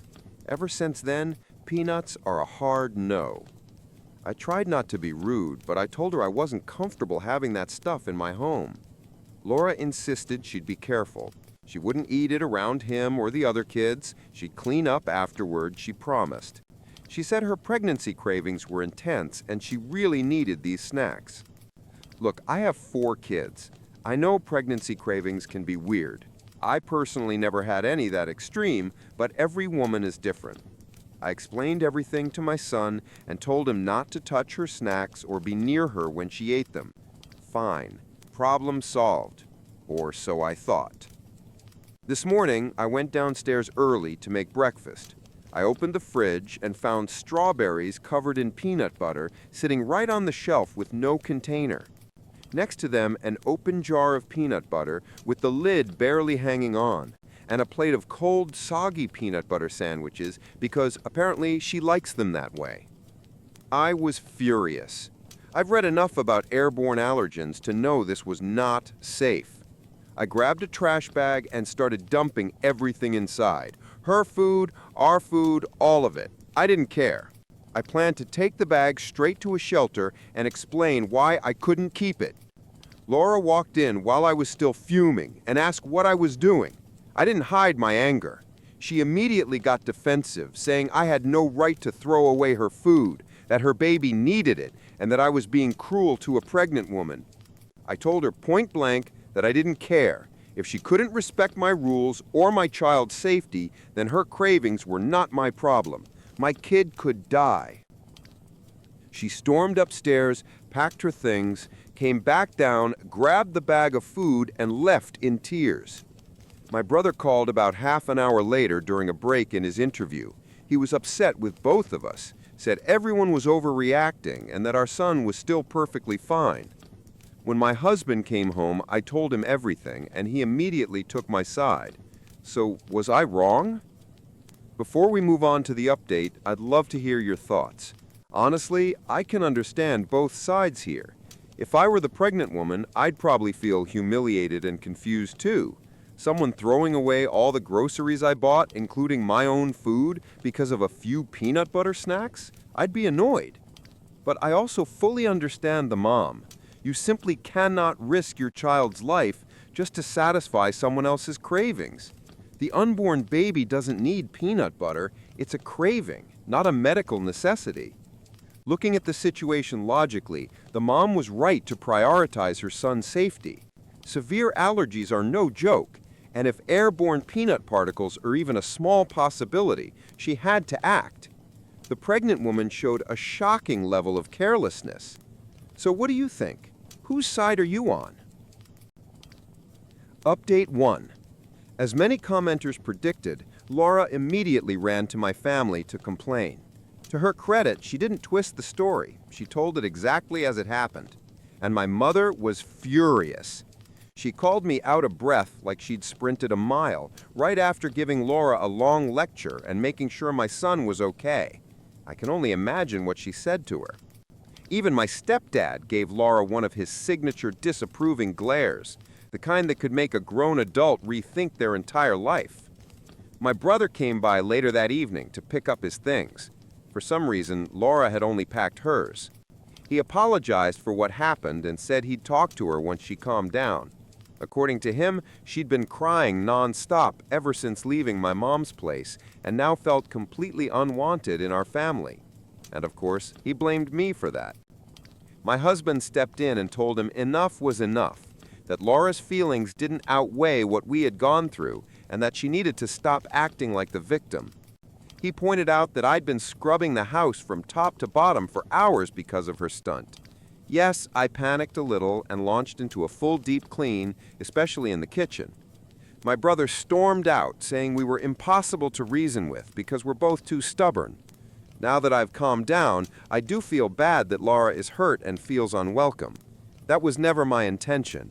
I'm actually considering apologizing, not for what I did because I still believe I was right, but for how I reacted. I should never have agreed to let peanut products into the house in the first place, and I definitely could have handled the fridge situation more calmly. Update 2. A lot of people asked for a continuation, so here it is. After my mom finished tearing into Laura and my brother yelled at me and my husband, I followed the advice many of you gave me and sent them both a long message. It came out messy and emotional, but I wrote about everything, how upsetting the situation was, how much their attitude hurt us, and that we were stepping back and limiting contact until we were ready to talk again. I sent the message the day after he grabbed his luggage and left. My brother left it on read without opening it, so I figured that was the end. But a couple days later, Laura called me. I hesitated, but curiosity won. At first she tried making small talk, but when she realized I wasn't in the mood, she got to the point. She apologized. She said she had no excuse other than blaming hormones and admitted she'd acted horribly. We ended up talking for a long time, and by the end of the conversation, I actually felt relieved, like maybe we could move past this. She also told me she still wanted us to come to her birthday. The celebration wouldn't be at a restaurant anymore. They spent more than expected on the hotel, just like everyone predicted, so she'd be hosting it at their house. I told her I'd discuss it with my husband. My brother later sent a message too, apologizing and saying he'd only been trying to defend her. My husband still felt it was too soon to reconcile, but he left the final decision to me, and honestly, I believed her apology. She had never behaved like that before, and she genuinely sounded embarrassed and remorseful. My sister, whom Laura also apologized to after my sister absolutely tore into her, and my parents were invited as well. But all the kids wanted to have a cousin sleepover instead of coming with us. After talking to my sister, we agreed that's what we'd do. Our usual babysitters are 16-year-old twin girls who live next door with their single mom. They're great, responsible, sweet, and have been helping us with the kids for over a year now, whenever my husband and I go on date nights. That matters for context. Since we were adding my sister's 2 kids to the group, I asked their mom if she could help the twins that evening. She agreed. So I called Laura and told her Richard and I would attend. When we arrived at their house, Laura met us at the door. We handed her the gift and stepped inside, but she looked a bit confused that the kids weren't with us. I reminded her that it was supposed to be an adults-only evening. The same thing happened when my sister and her husband showed up. Dinner was awkward. No matter how hard we tried to ease the tension, the conversation felt stiff. Still, I thought it was progress. Then Laura asked again why the kids hadn't come. She said she'd even cooked a special dish just for them. I hadn't mentioned the kids when confirming we'd attend, so I felt guilty, apologized, and thanked her for the thought. My sister jumped in and mentioned that the kids were having a cousin sleepover tonight, and she couldn't wait until our future nephew was old enough to join them. Laura smiled and said, "Oh, I'm sure he'll be best friends with his cousins, my kids and your stepkids." That irritated me instantly. In our family, nobody uses words like step or half about the kids, but I held my tongue for the sake of peace. My sister technically is my stepsister. I mentioned my stepdad in my first post. I usually just call him by his name, but he's been a father figure since I was 10. My sister shot Laura an offended look, and my brother nudged his wife quietly with a face that clearly said, "What are you doing?" We ate in tense silence for a few minutes, barely keeping conversation alive, until Laura asked again about the kids, specifically who was watching them if all 4 parents were sitting at the table. I told her that our neighbors, the mom and the twin daughters, were babysitting tonight. Laura burst out laughing and joked that those girls and their mother must be so incompetent that all 3 of them could barely handle my kids. For context, I have 4 children. Maybe I'm biased, but they're well behaved, just a little too energetic sometimes for me, and I'm the one who gave birth to them. Add my sister's 2 kids on top of that, and it becomes too much for a pair of 16-year-old girls, even for just a couple of hours. We left at 7 p.m. and planned to be back by 11. It had nothing to do with the girls or their mom being bad babysitters. They're wonderful people, and my children adore them. Before I even opened my mouth, my own mother cut in. With a perfect smile, she said, "How sweet of you, Laura, to volunteer your expertise and babysit next time."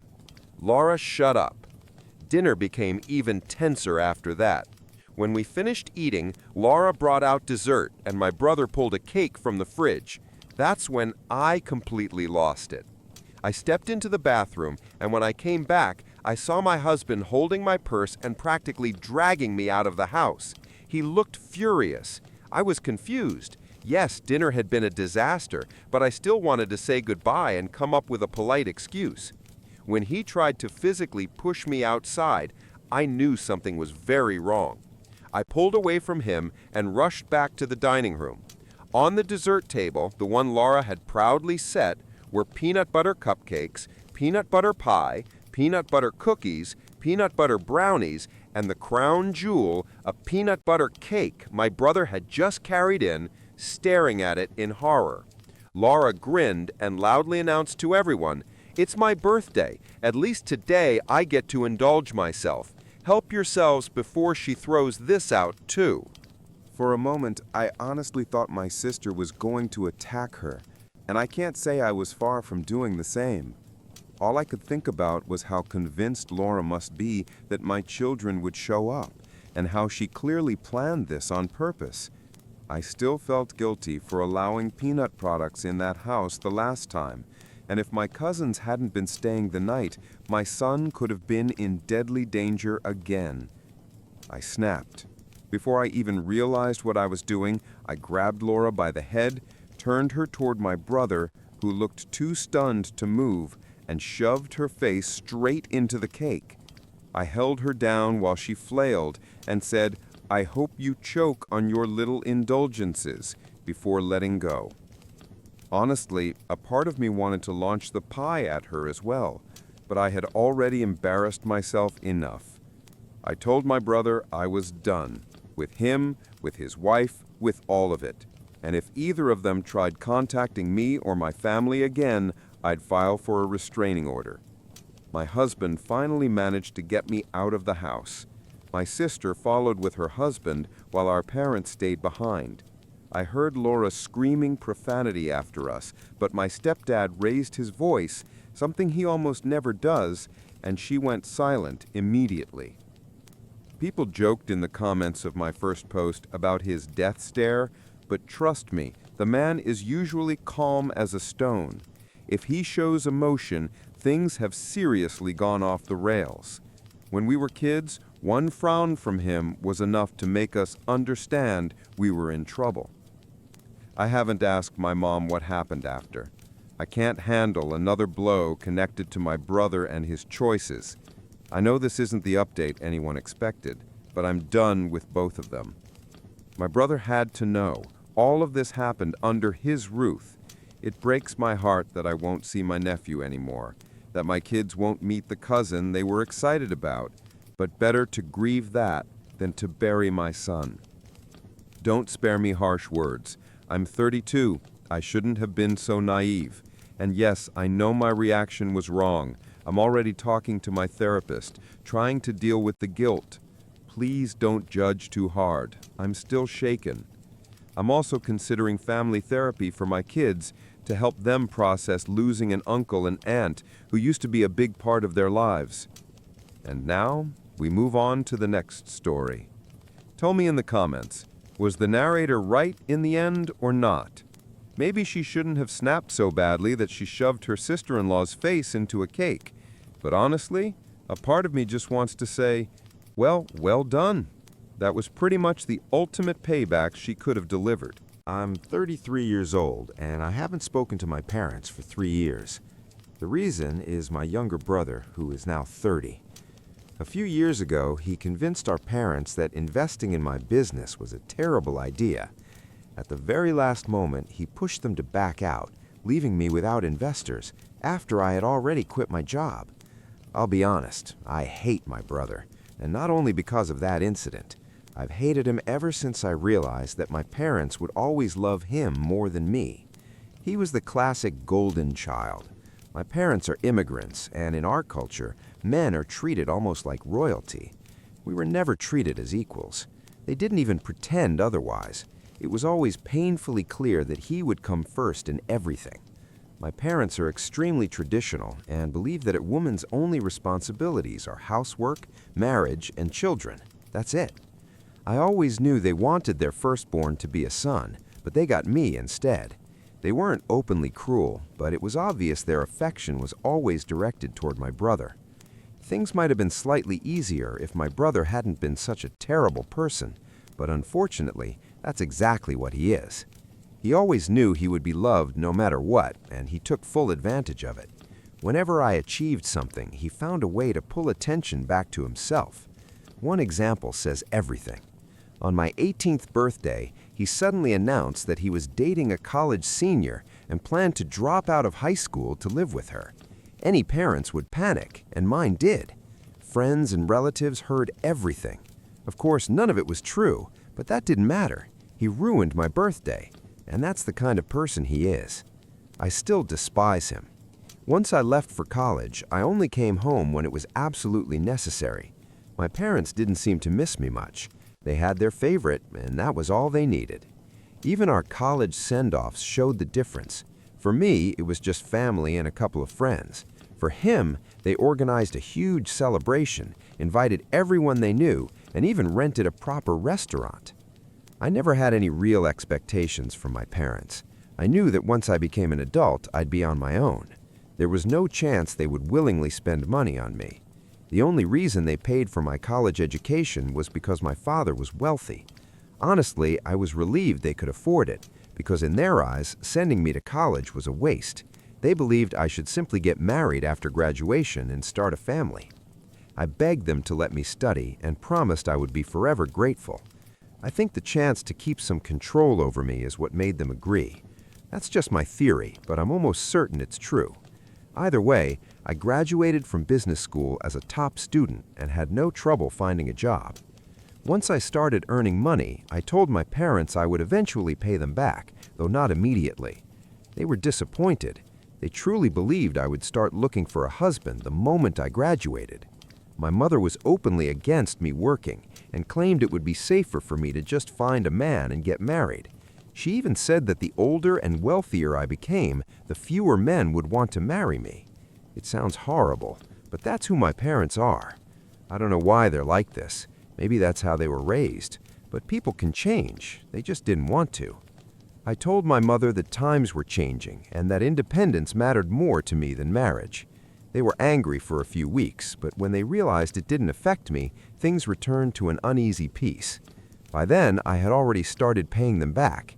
With a stable job and steady income, I eventually repaid everything in full. After that, I saw no reason to keep up polite relations. It became clearer than ever that my brother was their only priority. We used to meet occasionally for lunch or family events, but once the debt was gone, I started seeing them less. Being around them was exhausting.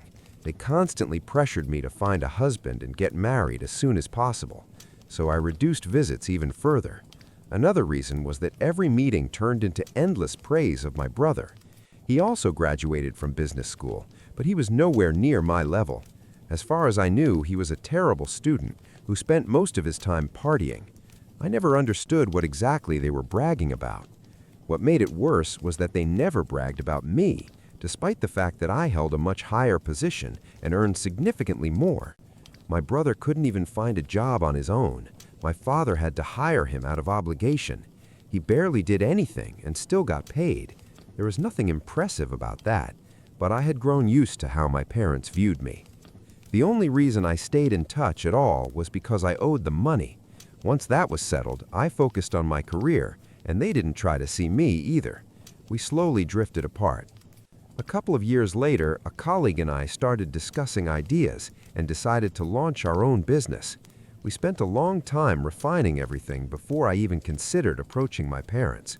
We had a solid business plan and all the groundwork done. When I went to them, it wasn't as their daughter, it was as a business person seeking an investment. By then, we barely spoke. Asking them for money felt uncomfortable, but my father was an excellent businessman, and his experience would have been valuable. My partner agreed that it made sense. Most importantly, they were our safest option. To my surprise, my parents were genuinely impressed with what we presented. They weren't awkward about the years of distance and clearly understood that this was purely a business proposal. I doubt they would have agreed if the idea hadn't been so strong. It had nothing to do with me being their daughter. My father simply loved making money. Unfortunately, it was only a verbal agreement. He said the paperwork would come after his lawyers completed an audit and once we had something more tangible than just plans. So for a few months, my partner and I kept our regular jobs while building the business on the side. We had a few potential investors, but my parents were willing to contribute the largest amount. To keep them interested, we worked relentlessly. After a couple of months, when about 75% of the work was done, I spoke to my father again. He told me he was impressed and ready to move forward with the documents. My partner and I submitted our resignation letters the very next day after my father said he would invest and cut us a check soon. That check never came. A few days later, my parents called me over and told me they had reconsidered and no longer wanted to invest in my business. I still remember that conversation clearly. I remember the exact moment it felt like the world collapsed. I couldn't believe they were abandoning me like that.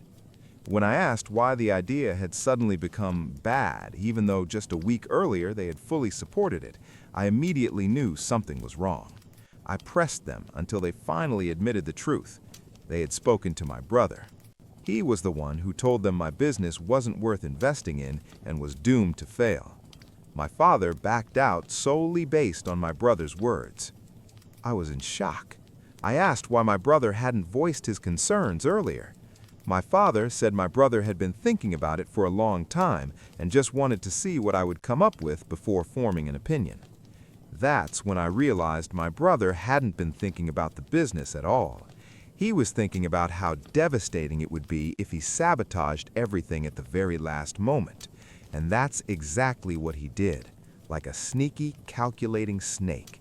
He waited until I had done most of the work and only then convinced my father to pull out, leaving me completely screwed. He played it perfectly and put me in an unbelievably difficult position. That day, I completely lost it at my parents' house. I screamed, said a lot of awful things about them and my brother, and stormed out. Then I went home to collect myself and figure out what to do next, because my partner was counting on me and I couldn't let him down. I told my partner everything. I was a mess. He called me down and said we could still withdraw our resignations if the company agreed to take us back, but going back was never an option for me. So I started looking for other investors. We desperately needed funding. Our ideas were big and our personal savings weren't enough. We pitched our idea to anyone willing to listen. After a couple of weeks, we managed to secure several investors who provided the critical funding we needed to get started. The first few months were brutal. Endless work, sleepless nights, constant doubt.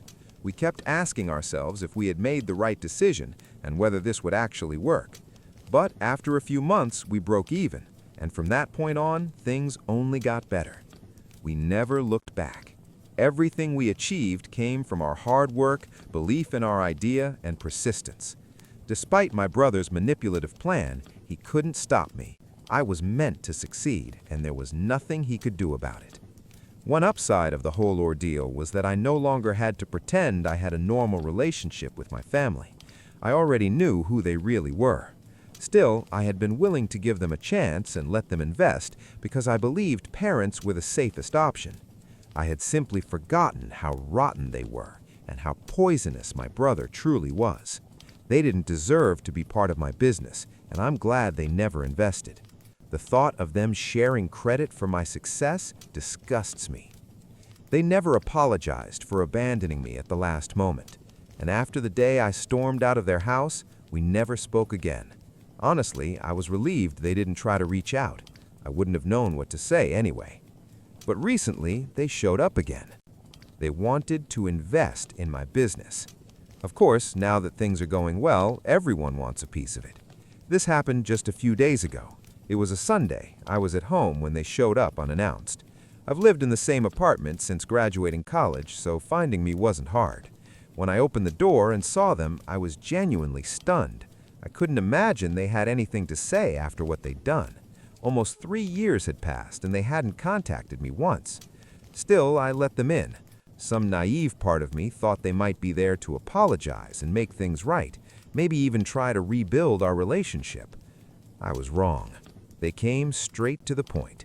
They said they had finally learned that my business was doing well and now felt ready to join as investors. They didn't ask how I was. They didn't exchange pleasantries, just business. In a strange way, I appreciated the honesty. At least they didn't waste my time pretending to reconcile. What stunned me was how confident they were that I would say yes. I could see it on their faces. They fully expected me to welcome them in. I laughed in their faces and told them it wasn't happening. They could leave. We had nothing to discuss. My father looked completely shocked. His face turned red as he struggled to respond. He said I had no right to disrespect him because he was my father and deserved respect, despite the fact that they had never shown me any. I told him I was giving exactly the amount of respect they showed me all these years. Besides, he wasn't there as my father. He was there as a potential investor. They were stunned. I could tell they wanted to argue, but I had no interest in listening. I told them again that I didn't want their money. End of discussion. My mother burst into tears and said she had always known it was a mistake to let me go to college because one day it would turn against them.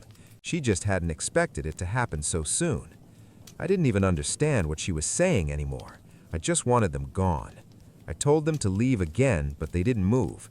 My mother kept crying on my couch, saying how awful it was that I would threaten to call the police on my own parents.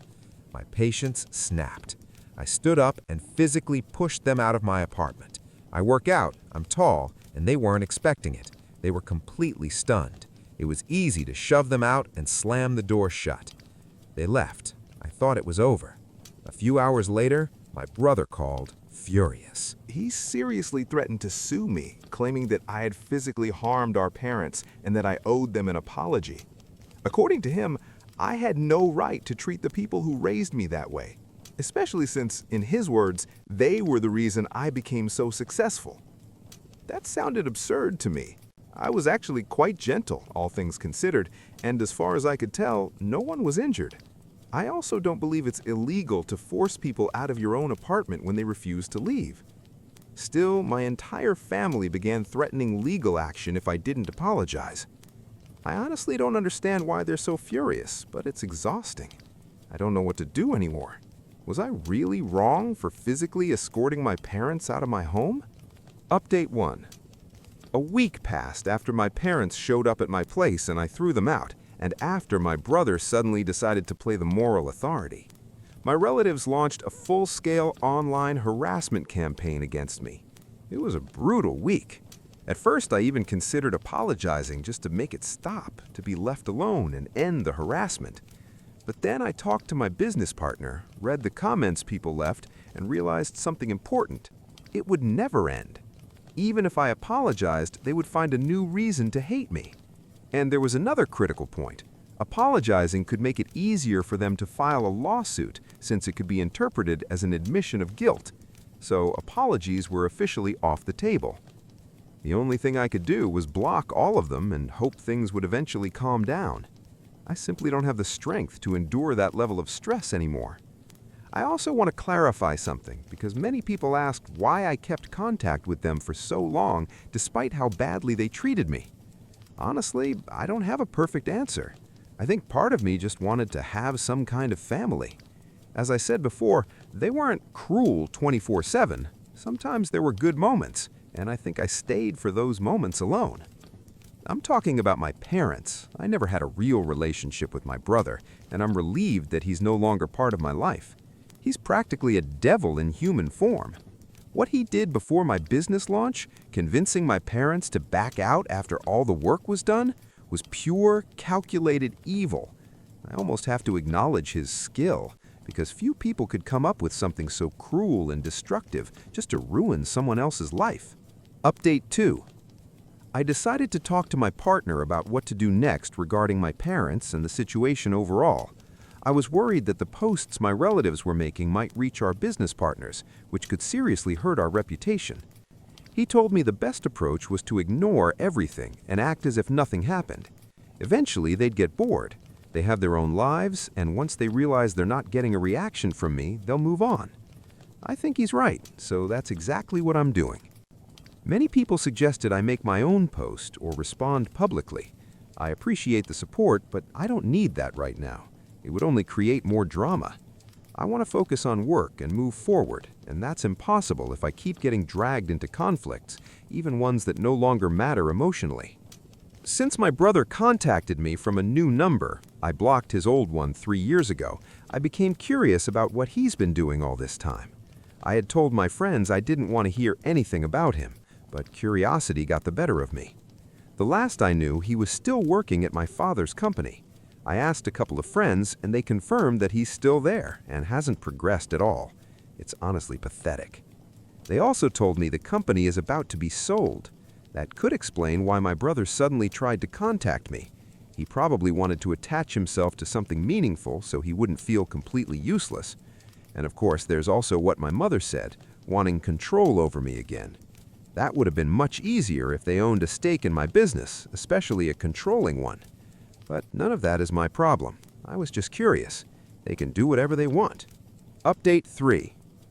Almost a month has passed since my first post. I shared a couple of updates and then got completely buried in work. There wasn't much else to say.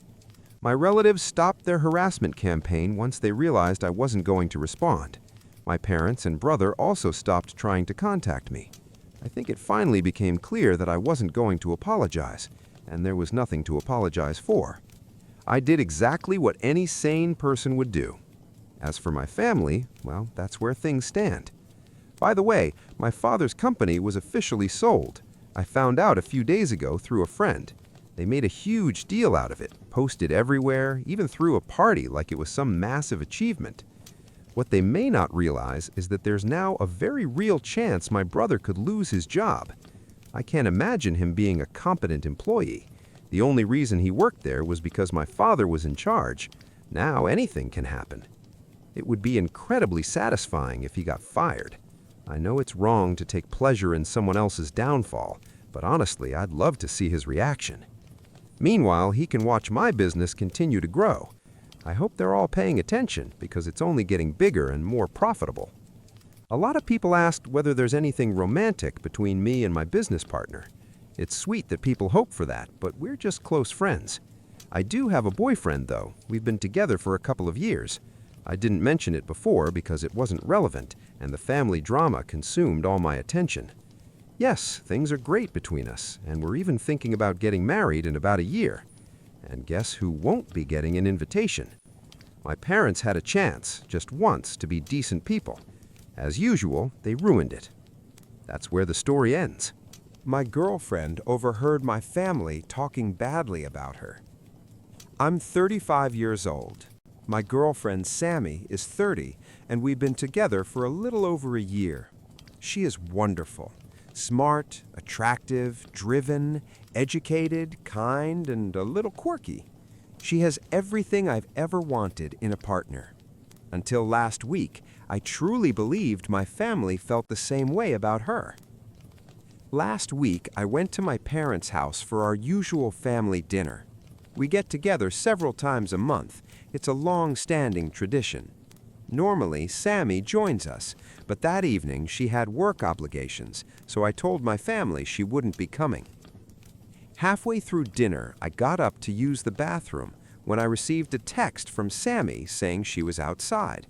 She had finished work early and decided to stop by just to spend some time with me. Normally, she would have walked straight in, which is completely fine, but this time she needed help carrying some gifts. The next day, Sammy was leaving for a work trip and then heading on vacation with friends, so she wouldn't be back until Thanksgiving. My brother and sister, they're twins, had birthdays coming up the following week, and Sammy had prepared gifts for them. At that moment, my family didn't know she was there. We walked into the house and headed toward the kitchen, and that's when we overheard them. My sister was saying how relieved she was that Sammy hadn't come because my annoying girlfriend always ruined family dinners just by being there. My brother and my other sister agreed, calling her irritating and unpleasant. My father said they should at least be polite to her. Then my mother joined in. She said that Sammy was nice enough, but she couldn't understand how I could be attracted to someone so fat, and that I could easily find someone much better. Everyone, even my father, agreed with her. Then my sister added that I was dating below my level because I still hadn't fully recovered from my breakup with my ex 5 years ago. I was completely stunned. My family had always been kind to Sammy. I had never once heard them say anything cruel about her, or about anyone, really. Sammy walked into the kitchen, silently set the gifts down on the counter, and through tears muttered something like, "Happy birthday." Then she ran out the door. My family looked shocked and deeply uncomfortable. I asked them what the hell was wrong with them and didn't wait for an answer. I ran after Sammy. She was sitting in her car, crying. Sammy is usually very strong, but family means everything to her. She has no real family of her own, only an alcoholic father she no longer has contact with. My family had become her family. It was the family she had always dreamed of having. She was genuinely happy when they welcomed her and started inviting her to family events. The gifts she brought my siblings were paintings she had spent hours working on. Yes, she's overweight, but to me, she's beautiful, exactly as she is. And since we started dating, she's lost around 18 kilograms. I would love her at any weight, and I'm proud of the work she's done. I don't understand how they could call her annoying. She only comes when she's invited. She usually brings baked goods or beer. She's taken my family out to dinner many times and paid for everyone. She's incredibly generous. She even became my sister's regular babysitter for her 2 kids. She helped my brother get a job at her company, personally vouching for him and risking her professional reputation. She never asked for anything in return and never threw it in anyone's face. She even washes dishes when we visit for dinner. What makes this even worse is that I was planning to propose to her in the next few months. I was going to ask my sisters to help me pick out a ring. Now Sammy barely talks about what happened. She doesn't really discuss it with me. She's always wanted a family, and she can't understand why my family doesn't like her or what she did wrong.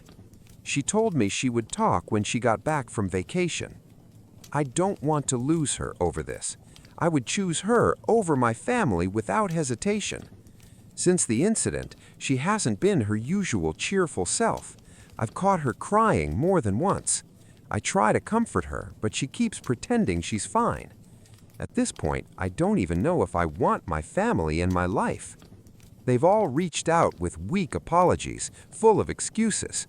When I asked my mother whether she had apologized directly to Sammy, she said I could just pass the apology along. They all claim to feel ashamed, but none of them can explain exactly why Sammy was annoying or how she supposedly ruined family gatherings. The only reasonable person has been my father. He offered to apologize to Sammy in person. Update 1. I told Sammy clearly that she's my priority, not my family, and that I would do whatever it takes to make her feel safe and comfortable. I was terrified she might leave me because of this, but I think she knows I'm fully on her side. What makes this situation especially painful is her past. Her family history is tragic, and she never deserved any of it. Her mother died when she was young. Instead of coping with his grief, her father turned to alcohol. She has always said that the day her mother died was the day she became an orphan. Within 18 months, she also lost her grandmother, grandfather, and aunt, the only good relatives she had left. She's been living independently since she was 15. I had a conversation with my sister that ended with me telling her to go to hell. She couldn't give a single concrete reason for what bothered her about Sammy. Her only excuse was that she never thought Sammy or I would overhear them. When I met Sammy, she wasn't alone. She built her own family from friends. She surrounds herself with people who love her and whom she loves back. She doesn't allow toxic people into her life. Maybe she idealized my family because from the outside, we really did look like the perfect, wholesome family. I believed that too. I decided to take Sammy away for Thanksgiving. I was on the phone with a very kind hotel employee trying to find a room that wasn't already booked. No matter what, I think this will become our new tradition. Quiet weekends together, while everyone else runs around preparing for the holiday. I also spoke briefly with my father. He's still in shock over everything and agreed to apologize to Sammy in person when she's ready to hear it. Sammy knows I choose her over my family and that I would choose her over anyone. Sammy and I had a wonderful Thanksgiving. We spent it in a small mountain resort town. It was a great weekend, and we talked a lot about what to do regarding my family. She was still deeply hurt, but she insisted that I shouldn't completely cut my family out of my life. I told her it would depend entirely on their behavior. My mother refused to believe that I wouldn't come to their Thanksgiving dinner. Update 2. After my previous post, I told my mother that Sammy and I would not be coming for Thanksgiving. She brushed it off until the day before the holiday when she called to make sure I was bringing a pie. I reminded her that I wouldn't be there, and she burst into tears. She said she was sorry for hurting Sammy and wanted a chance to apologize. I made it clear that such a chance would come after Thanksgiving. When we returned from our trip, my parents came over for dinner. I discussed it with Sammy beforehand. She felt my parents deserved a chance to make things right, and honestly, I think she really wanted things to improve with my family. The dinner was awkward, to say the least. My father started with a sincere apology to Sammy. He said he was deeply ashamed and genuinely wanted to make amends. They had a good, honest conversation. Talking with my mother was more complicated. She cried most of the time and kept emphasizing how sorry she was. I couldn't tell whether she was truly remorseful or just upset that I had taken Sammy's side. I don't think Sammy was sure either. A few days later, my mother called Sammy and invited her to lunch to talk privately. Many people had suggested that my family likely found Sammy annoying because of their own insecurities or because they were projecting their issues onto her. That turned out to be spot on. Sammy went to lunch with my mom, and they had a long, meaningful conversation. Sammy said my mom admitted she felt jealous of how educated Sammy was and the opportunities she had. Sammy, in turn, admitted she envied my mom for having a large, close-knit family. She shared her own background and how she had been living independently since her teenage years. I think that really affected my mom, who had always been surrounded by a loving family. I believe she was genuinely horrified by her own behavior towards someone who only wanted to belong. Overall, it feels like the relationship between my parents and Sammy has improved. My younger sister reached out to Sammy after Thanksgiving. I don't think any of my siblings expected me to skip the family dinner, and I heard they were pretty angry about me going on vacation instead. My sister apologized over the phone. I don't know if it was enough, but it was a step. Sammy feels neutral toward her. She said it seemed like my sister was more sorry about getting caught, but she still appreciated the apology. My brother, whom Sammy helped get a job, had a few very uncomfortable weeks at work while Sammy was away. By Thanksgiving, he was probably convinced she wouldn't sabotage his career. When Sammy returned, he came to her office to apologize. Again, it felt more like damage control than true remorse, but he did apologize in person and didn't dodge responsibility. Sammy remains neutral toward him as well. The only one still refusing to budge is my other sister, my brother's twin. She hasn't apologized and seems angry that she no longer has a free babysitter. She insists she has nothing to apologize for and claims Sammy is the one causing problems. This has created a noticeable rift in the family. My parents want Sammy and me to come for Christmas dinner, but I'm not comfortable being around my sister right now, and I won't put Sammy through that stress. My parents even suggested that my sister stay home so we would come. I appreciate the intention, but it would feel wrong knowing she'd be alone on Christmas while her kids are with their father. Sammy has plenty of invitations from friends, while my sister likely wouldn't have many options at the last minute. Sammy told my parents she doesn't want to deepen the family divide and that we'll visit another time. She admitted to me while she has forgiven my family, she's still not comfortable spending time with them yet. That's completely fine with me. I think some distance will be healthy. We're still deciding where to spend Christmas, but we'll probably go visit my best friend. And now for the best part of the update. My best friend's wife went with me to look at engagement rings. She dragged me through all the chain stores, scoffed at identical rings with wildly different prices, and eventually took me to a local jeweler. We discussed a custom design, and the jeweler immediately understood what I wanted. She said she could start in January. A few nights ago, she sent me a photo of the stone she found to see if it matched my vision. Sammy saw the message, and it turned into a spontaneous proposal. She said yes.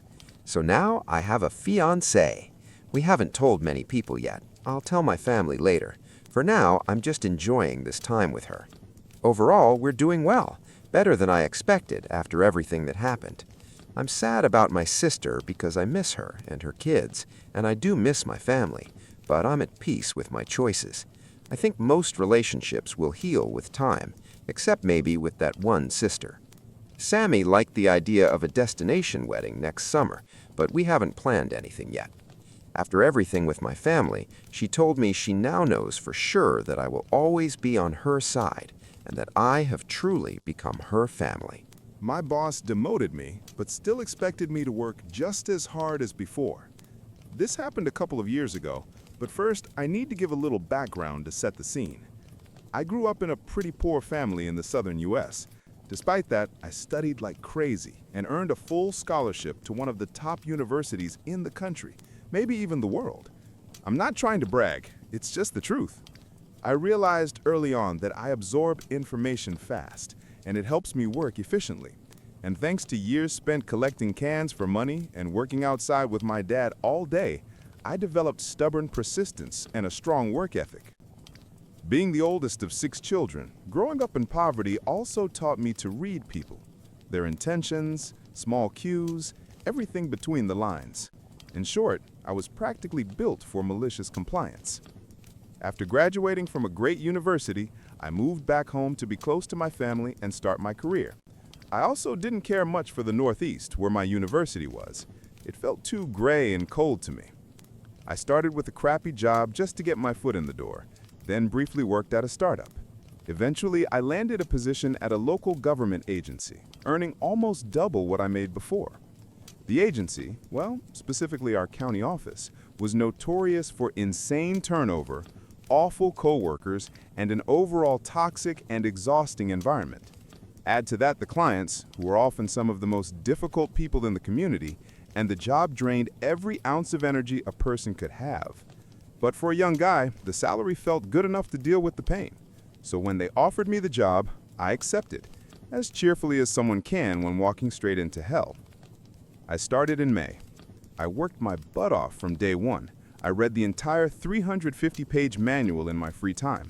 I took on unpaid side tasks. I helped coworkers, even if it meant working more hours than I could handle. Sometimes I'd show up at 8 a.m. and wouldn't leave until 2 or 3 in the morning. I once had to cancel a long-planned date with my serious girlfriend because they called me in unexpectedly, and I stayed until late at night.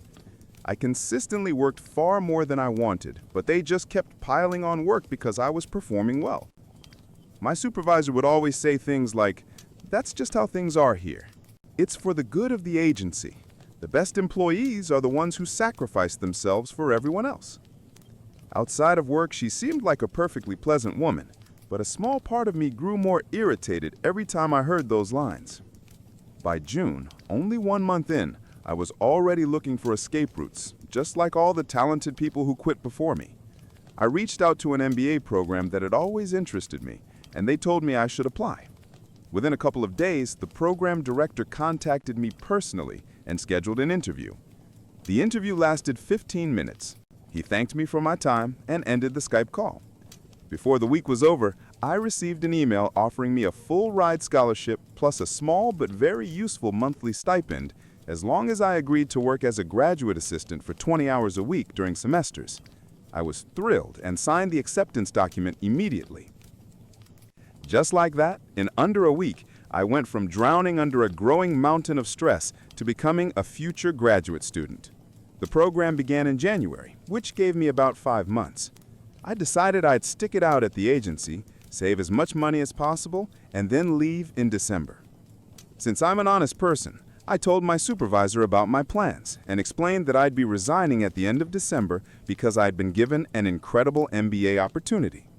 She congratulated me, said she was glad for my success, and told me she'd think about the next steps and get back to me soon. A couple of weeks passed, each day draining me a little more, like a river slowly eroding its banks. Finally, she called me into her office for a meeting. She told me I could stay with the agency, but only if I agreed to move into what she called a contract position. She said they needed me to vacate my current role so they could open it as an official vacancy and prepare it for a new hire.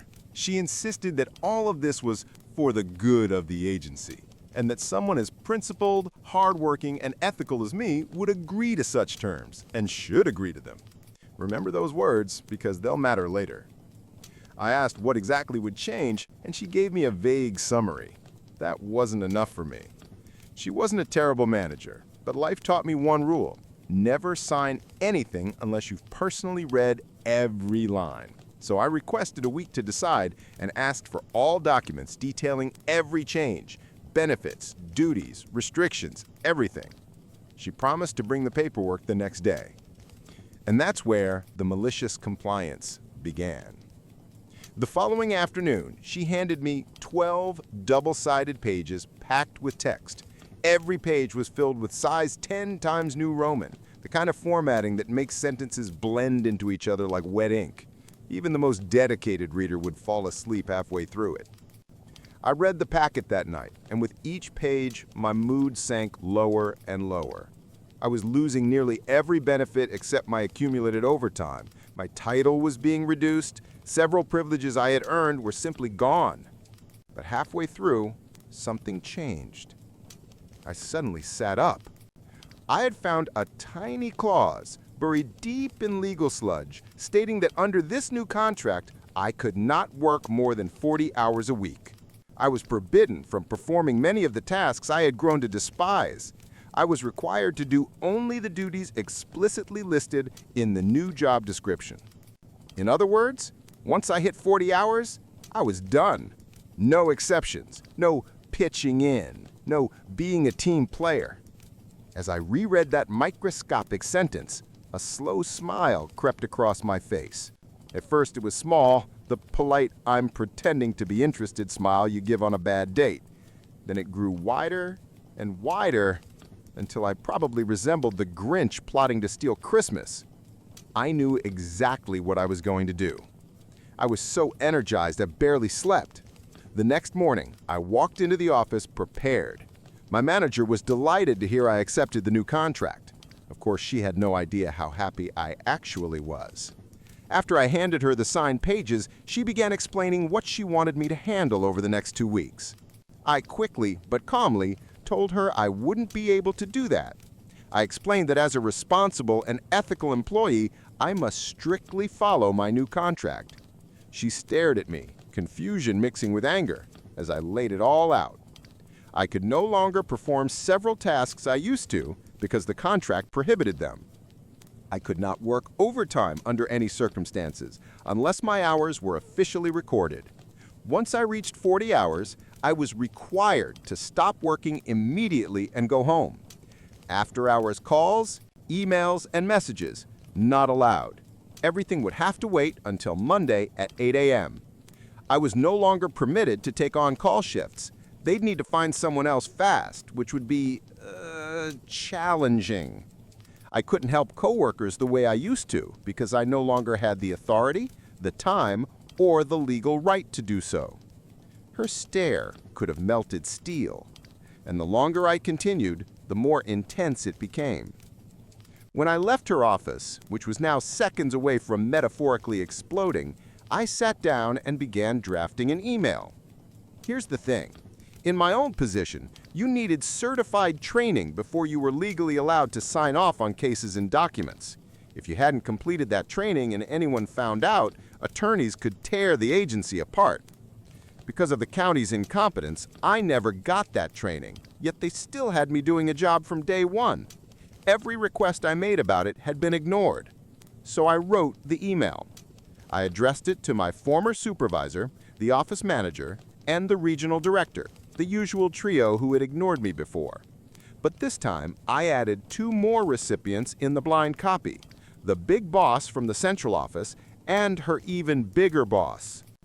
Networking and politeness, I practice them religiously. They pay off when it counts. I asked very respectfully when I would finally receive the mandatory training I had been promised months ago. I explained that I had been handling cases without the required certification and would have to continue doing so until my responsibilities were reassigned. 2 minutes later, I received a reply from the highest-ranking official in the entire state agency. She expressed that she was saddened and disturbed to hear about my situation and promised she would personally ensure I completed the required training. She was also shocked that I had essentially been forced to accept a demotion just to keep my job. As a result, she guaranteed that under no circumstances would my salary be reduced. The most amusing part? I was being trained for a position I no longer held, so the whole exercise was absurd in itself. On top of that, the standard training sessions weren't even being offered at that time. This meant I had to travel to the state capitol for a special session, just me and a handful of other lucky employees from across the state. Since the capitol was far from home, company policy required that they provide a hotel room and a reasonable per diem. Thanks to some late-night research, I discovered that the city was hosting major events at the same time. I reported this to the big boss from the central office, explaining that no reasonably priced rooms were available near the training site. That would have been a contract violation on their part. Now it was their responsibility to find accommodation for me. In the end, the big boss exercised her authority and booked me a luxury suite in a stunning hotel, a pinnacle of cosmopolitan glamour, at least by local standards. The following week, I went to the week-long training. Let me remind you, this was for a job I no longer held and had no intention of ever doing again. My motivation, naturally, was minimal. The entire week, I did nothing but enjoy the luxury suite, expensive meals, and a couple of fun events in the city. In effect, I received a fully paid week off, even though I technically no longer had benefits. Returning to the office, I noticed that 2 coworkers from my department had quit, along with several others across the office. Chaos reigned largely because my letter from 2 weeks earlier had finally reached the central big boss. She had dug in, realized how badly our office was running, and acted swiftly and ruthlessly. She dropped the full weight of bureaucratic authority, and the office felt it. Thanks to my new contract status, I was required to do only what was explicitly stated in it. Due to office incompetence, I could complete all my assigned tasks in about 20 hours a week. Plus, with the chaos caused by coworkers being sent to training, I was often tasked with simply transporting items from one location to another, sometimes across the state. I was slightly annoyed that this distracted me from core duties, but of course I was willing to sacrifice myself for the agency. It allowed me to easily rack up hours, sometimes working 16-hour days doing almost nothing and getting paid for the mileage. I would sit at my desk, headphones on, quietly watching the world burn around me. My office life until my departure was simple: handle minor tasks, then do absolutely nothing, browse the internet, watch YouTube, etc., until I reached 40 hours for the week. Often I could leave for the weekend by Wednesday afternoon or Thursday morning. My life had shifted from a nightmare to a balanced existence. I began enjoying life again, spending time with my girlfriend, playing video games, and pursuing hobbies. I even used accumulated overtime to pay for a Caribbean cruise in November, which I was thrilled about because many childhood friends were going. My once formidable, now comparatively humble boss quietly wished me a good vacation and expressed hope I'd return. I joked that I couldn't promise anything.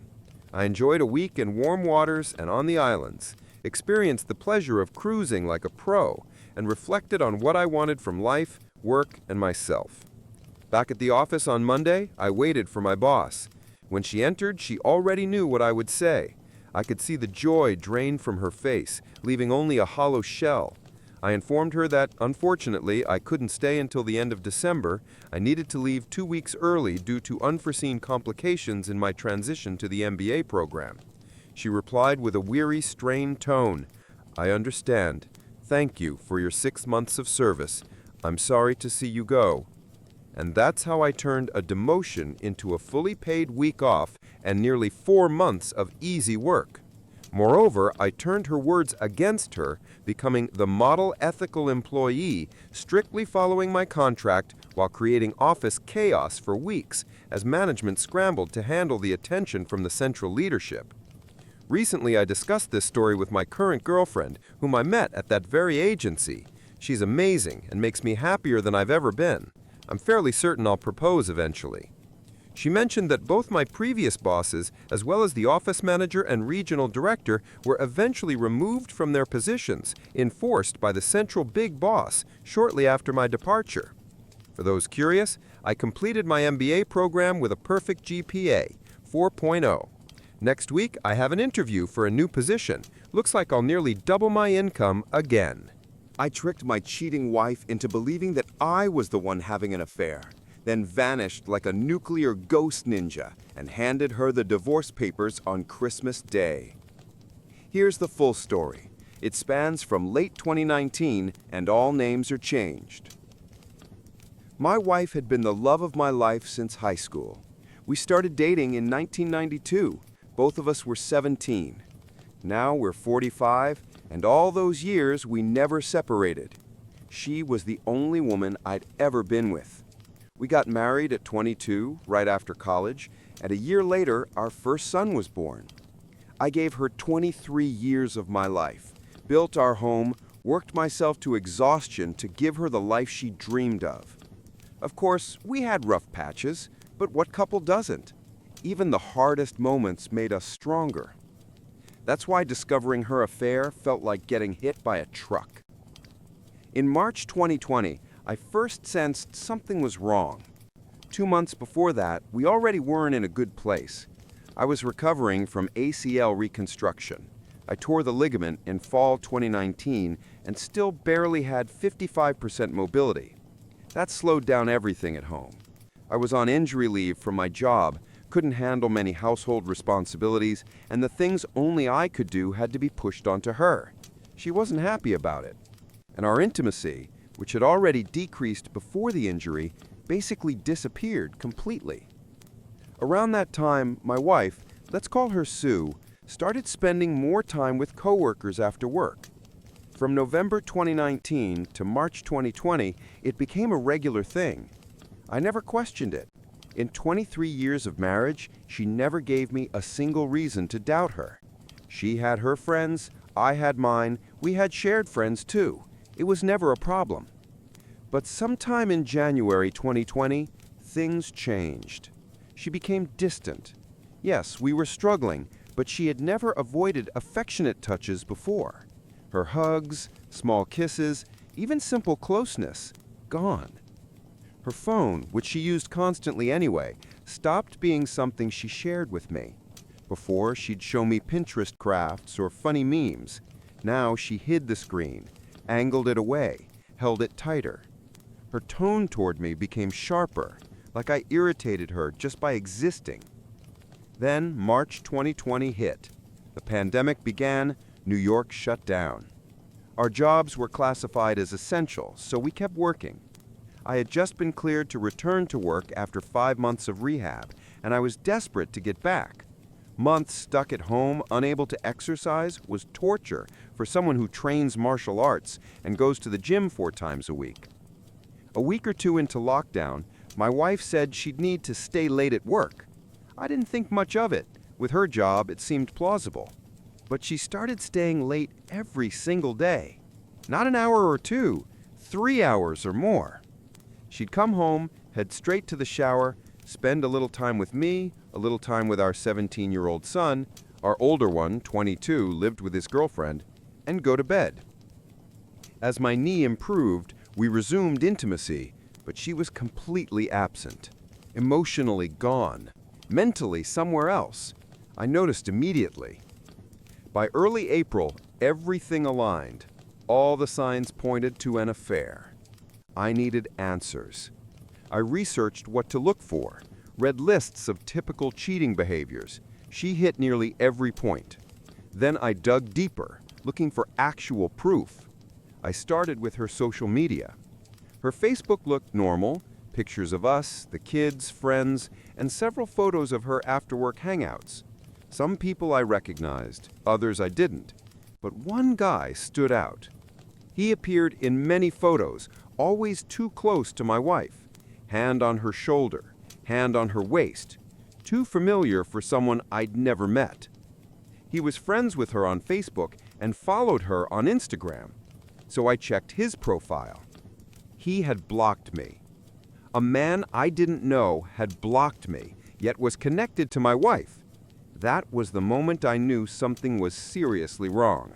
No more denial. She was cheating, and this guy was the one. I needed to know how long it had been going on, so I kept digging all through April and May. We had a shared family mobile plan, so I could access call logs. Two numbers dominated her call history from October 2019 to April 2020, mine and an unknown number. A quick Google search confirmed it was him, the same guy from the photos. Let's call him Mark, though I had other names in mind. The picture grew clearer. Many messages were deleted, which meant she was hiding things. I knew she was cheating, but I still lacked hard evidence. So I kept going. At that point, I knew I needed real evidence. I told my best friend Ozzy about everything I had discovered. He asked if I had confronted her, but I said no, it didn't feel like enough. Then he told me about an app I could install to monitor her messages in real time. I set it up, synced it to our shared phone plan, and waited. Within a few days, I finally saw the proof. Messages between them about how much fun they had the night before, and how excited they were to do it again over the weekend. It was like getting punched in the gut. Shocked doesn't even begin to describe it.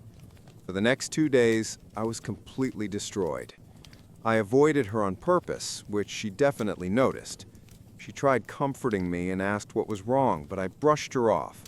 I couldn't even look at her, the woman I had given 23 years of my life to, the woman I had given everything and more, and she cheated on me with someone only 5 years older than our eldest son.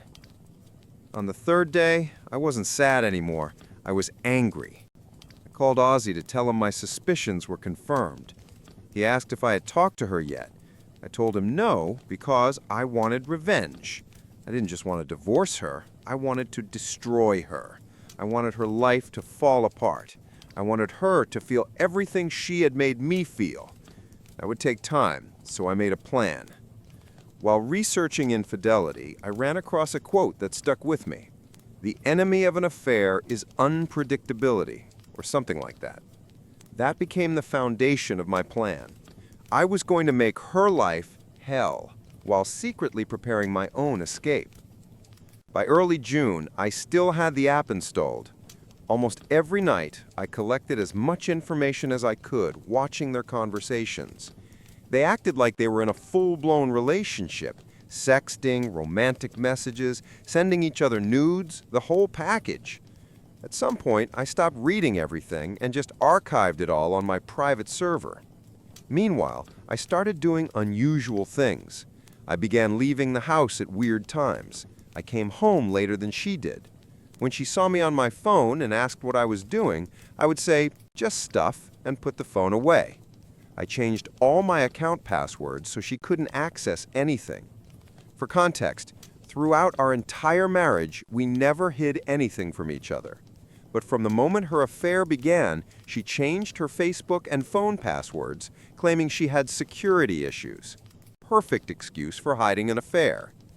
I told Ozzy about my plan and also confided in my older sister and two closest friends, Joey and Nina. These were people I trusted with my life. They swore to keep it secret. Ozzy and I have been friends since childhood, Joey and Nina since high school. Pay attention to Nina, she becomes important later. By July, my wife had become completely paranoid. She started texting and calling me much more often, constantly asking where I was and what I was doing. I saw that the seed of doubt I planted months earlier had finally started to grow. It was especially obvious in her conversations with her lover. She told him she felt confused and worried, said I was becoming cold and distant. The audacity. She suggested they stop meeting at our house because she never knew when I might come home now, which confirmed it. She had been bringing him into our home. Thanks, Sue. In one conversation, the guy asked if she was worried that I might be cheating on her. That made her angry, and I cannot explain to you how much joy and laughter that conversation brought me. My cheating wife arguing with her affair partner about whether she should be upset that her husband might be cheating on her. The irony was delicious. For the record, I never cheated on her. When I left the house, I was usually at Ozzy's or Joey's. We hung out, had drinks, watched fights. Sometimes I was at my sister's with her husband. She's 52, he's 58, like an older brother to me. She told him about my wife's affair, but didn't mention my plan. He tends to gossip, and I couldn't risk it. Jump to October, when things got serious. I had been running my fake affair routine for 3 months. Sue clearly saw I was pulling away. From the day I started my plan until the day she confronted me, October 20th, 2020, I hadn't touched her once. No hugs, no kisses, no sex. Nothing. Not that she needed it. She was still sleeping with the guy at his place or in motels. That day, she called me at work and asked me to come home right after my shift, saying we needed to talk. I won't lie, part of me thought she might confess. Of course she didn't. Instead, I came home and she asked me if I was unhappy with her. The nerve. She pointed out that I spent too much time away, didn't show affection anymore, and that our sex life had disappeared. She said she worried I was pushing her away because of how she treated me during my knee recovery. Then she asked the funniest question of my life.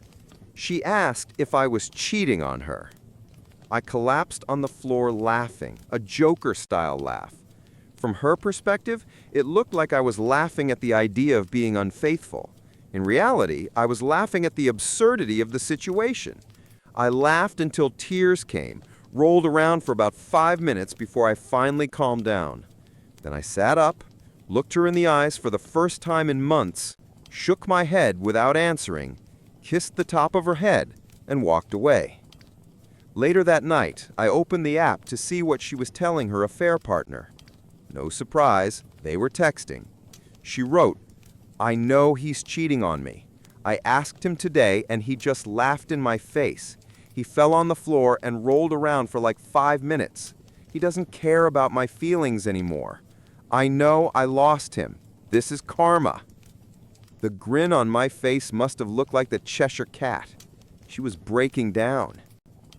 The guy tried comforting her, saying that if he truly loved her, she wouldn't have needed him, and that I hadn't been giving her what she needed.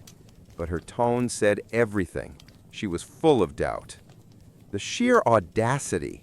She cheated on me because I couldn't fulfill my duties as a husband due to a real injury, and yet she continued the affair without a second thought.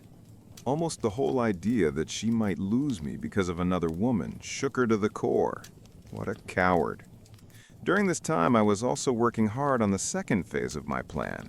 I was putting my finances in order. Back in September, I met with a family law attorney and started the divorce process, armed with a mountain of evidence I'd collected. In New York, divorces can be filed as fault-based or no fault, and with the amount of proof I had, a fault-based divorce was practically guaranteed to corner her legally.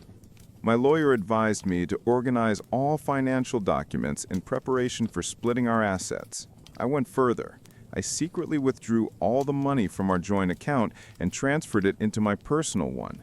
I also began looking for an apartment as part of Phase 2. By November, I didn't just maintain my cold behavior, I amplified it. This is where my friend Nina comes into the story. For context, Nina and Sue had never been close. I met Nina in my first year of high school, 2 years before I even knew Sue. From the moment Sue and I started dating, she viewed Nina as a threat because Nina was my closest female friend. Sue never said it directly, but anyone around us could see she didn't trust Nina, and Nina, for her part, was never a big fan of Sue. Early in my relationship with Sue, Nina pointed out how Sue kept inserting herself into our friend group while I never did that with her friends. Nina knew exactly why Sue acted that way: jealousy. While Sue's entire friend circle consisted only of women, besides her affair partner, of course, Nina remained the only woman in my circle of friends. Nina had been stuck abroad for a while due to the pandemic, but she finally returned to New York on November 3rd. Ozzy, Joey, his wife, who is also Nina's sister, Nina, and I decided to celebrate her return with drinks and dinner at Joey's place. Being the clever fox she is, Nina came up with a devilish idea: recreate a few photos in the same style as the ones I'd seen of Sue and her affair partner months ago and post them on my Facebook page. So we did exactly that. On November 5th, Sue found out. I guess some mutual friends saw the pictures and noticed how close Nina and I looked. It completely rattled Sue. She still firmly believed I was cheating on her, and she probably wanted to accuse Nina, but she couldn't, since Nina had spent almost the entire year in Europe. That didn't stop Sue from confronting me that night, upset that, in her words, I was being too affectionate in those photos. And that gave me the perfect opportunity to land the first blow. I told her, "How about those photos of you and that guy from last year? He looked pretty affectionate too, and I didn't lose my mind over it." She froze. That was the first time I'd ever mentioned the affair partner by name. I could practically hear the gears turning in her head as she scrambled for an excuse. Up until then, she didn't even know I had seen the photos. That's how rarely I use Facebook. She eventually muttered something like, "He's like that with everyone. He's just friendly. I know how it looks, but nothing happened between us. I'm sorry if the photos upset you. I'll delete them." "No," I said.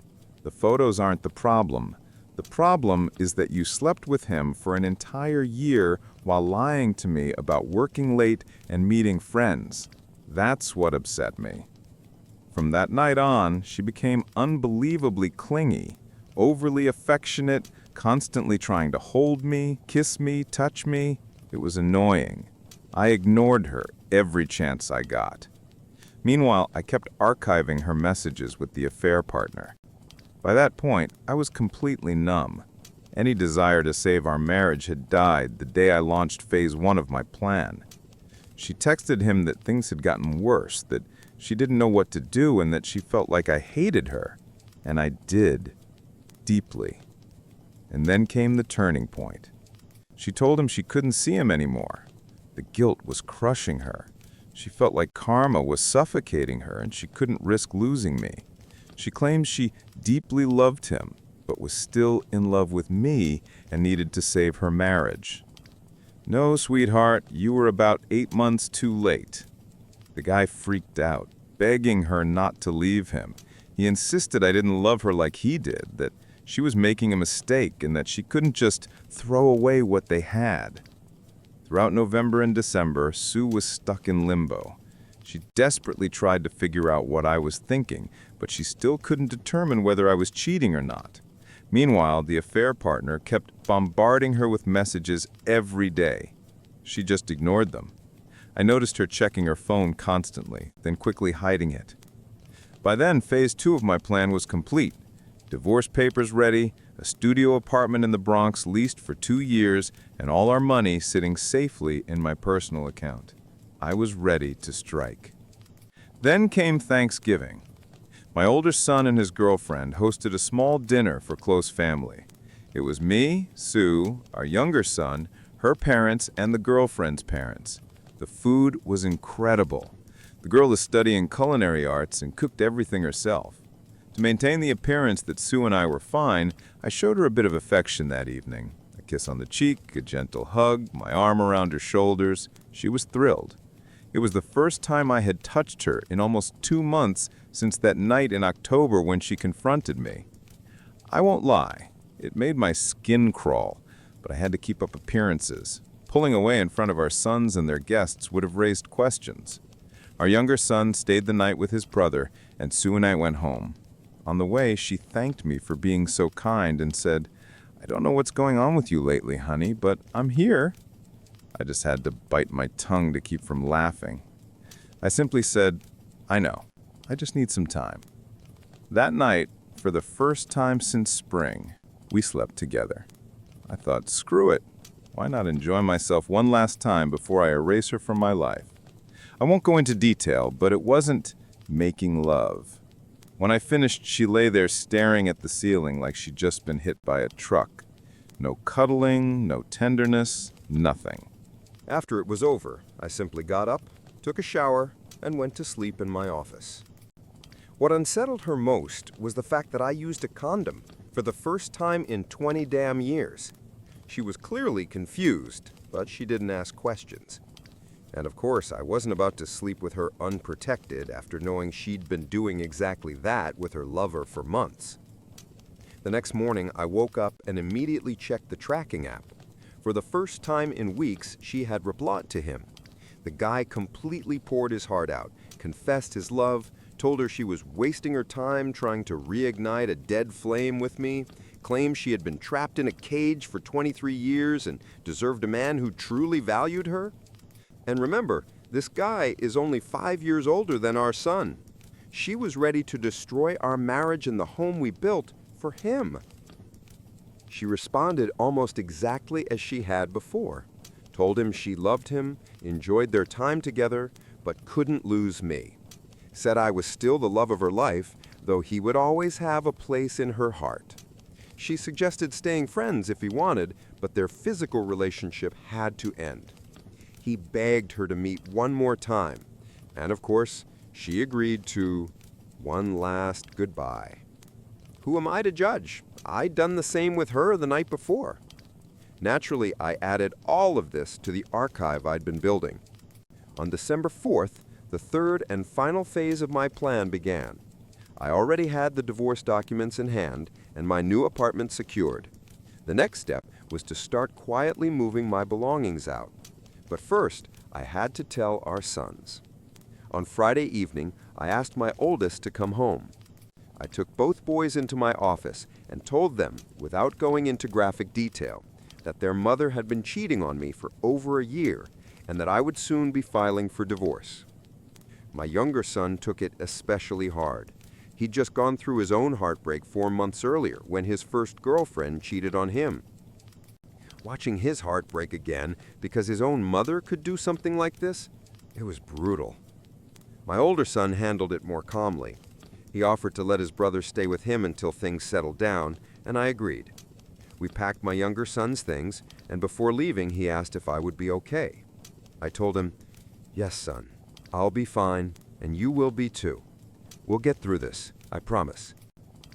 They left, and the hardest part was behind me. Now it was time to arm the nuclear payload. When my older son was at work, I used the spare key he had given me to start taking a few things, items Sue wouldn't notice missing right away. I also bought a new phone, a new number, and sent the updated contacts to the people who needed them: Ozzy, Joey, Nina, my sons, my sister, and my mother. Meanwhile, Sue was left in the dark. She kept minimal contact with her lover, but the emotional bond was still there. All the while, I continued gathering data: every message, every call log, every picture, every recording. I printed everything. I must have spent over $1,500 on printer cartridges, folders, labels, boxes, the whole setup. I organized everything chronologically from the beginning of their affair to their most recent exchange. By December 16th, it filled 14 folders. I boxed them up, wrapped them like Christmas presents, and addressed them to my mother, her parents, her 2 sisters, her brother, her HR department. Oh right, he worked at the same company, which had strict rules about coworker relationships. Several of her friends, the lover's parents, and the lover himself. I shipped the entire collection on December 16th. Estimated arrival, December 22 to 24. Perfect timing. Then came Christmas Eve. Sue got home at the usual time. No idea whether she had seen her lover. I'd stopped checking the app after the 18th. She showered, spent a little time with me on the couch, then went to bed. The final stage was approaching. The bomb I'd been assembling since June was ready to explode. In the middle of the night, I woke up, took one of the remaining folders, wrapped it like a gift, and slid the divorce papers into the inside cover, and left it on my side of the bed with a note that said, "Merry Christmas." Next to it, I left my old phone and my lawyer's business card. I packed the last essentials into 2 backpacks and walked out of the house I'd lived in for 23 years. That was 1 week ago. To Sue, I've completely vanished. She's blocked on Facebook, but oddly, she hasn't blocked me, so I can still watch everything unfold. It's glorious. All the packages arrived. Sue is getting absolutely torn apart. Her younger sister went off on her. Her parents are furious. My mom annihilated her. I knew my mother could be harsh, but what she said to Sue was downright savage. Sue is desperately trying to find out where I am, but the people who know aren't saying a word. Her Facebook is full of posts begging me to contact her. She must know I can see it, but I won't respond to anything without my lawyer present. She has no way to twist this to make me the villain. And according to our mutual friend, who works at the same company, both she and her affair partner are being put on unpaid leave starting tomorrow. So she will probably begin 2021 unemployed. As for the remaining 2 folders, one went to my attorney as final evidence, and I kept the last one to burn at Joey's place once the divorce is finalized. Do I feel guilty? Not even a little. For 23 years I was loyal to this woman. I gave her the home she dreamed of, the family she wanted, the life I thought we both deserved. I loved her unconditionally. I never betrayed her, never even considered breaking my vows. Whenever something felt off in our marriage, I talked with her. We solved problems as best we could. She chose the comfort of another man's bed instead of coming to me and saying she was unhappy with our intimacy. The moment she crawled into bed with that younger guy, she ended our marriage. So no, I feel zero remorse. Let her burn in hell for all I care. The worst I can lose is the house, the car, and maybe a couple $100s a month. But since this is a fault-based divorce in New York and my evidence is overwhelming, I likely won't be paying alimony at all. Update 1. Christmas. Christmas was the first full day I spent in my new apartment. I'm still getting the place set up. There are a few things I want to buy, but overall, it already feels like home. I'll be living here for at least the next 2 years. My sons and my older son's girlfriend came over and spent most of the day with me. She brought homemade sweets and cooked a great dinner. I finally had the chance to talk with my boys calmly, something I hadn't done in a long time, and it felt good. My older sister stopped by too, bringing more food and spent a few hours with us. It was the first time in almost a year she saw her nephews. Having them all around kept me stable emotionally. If I'd been alone, I probably would have just gotten drunk until I blacked out.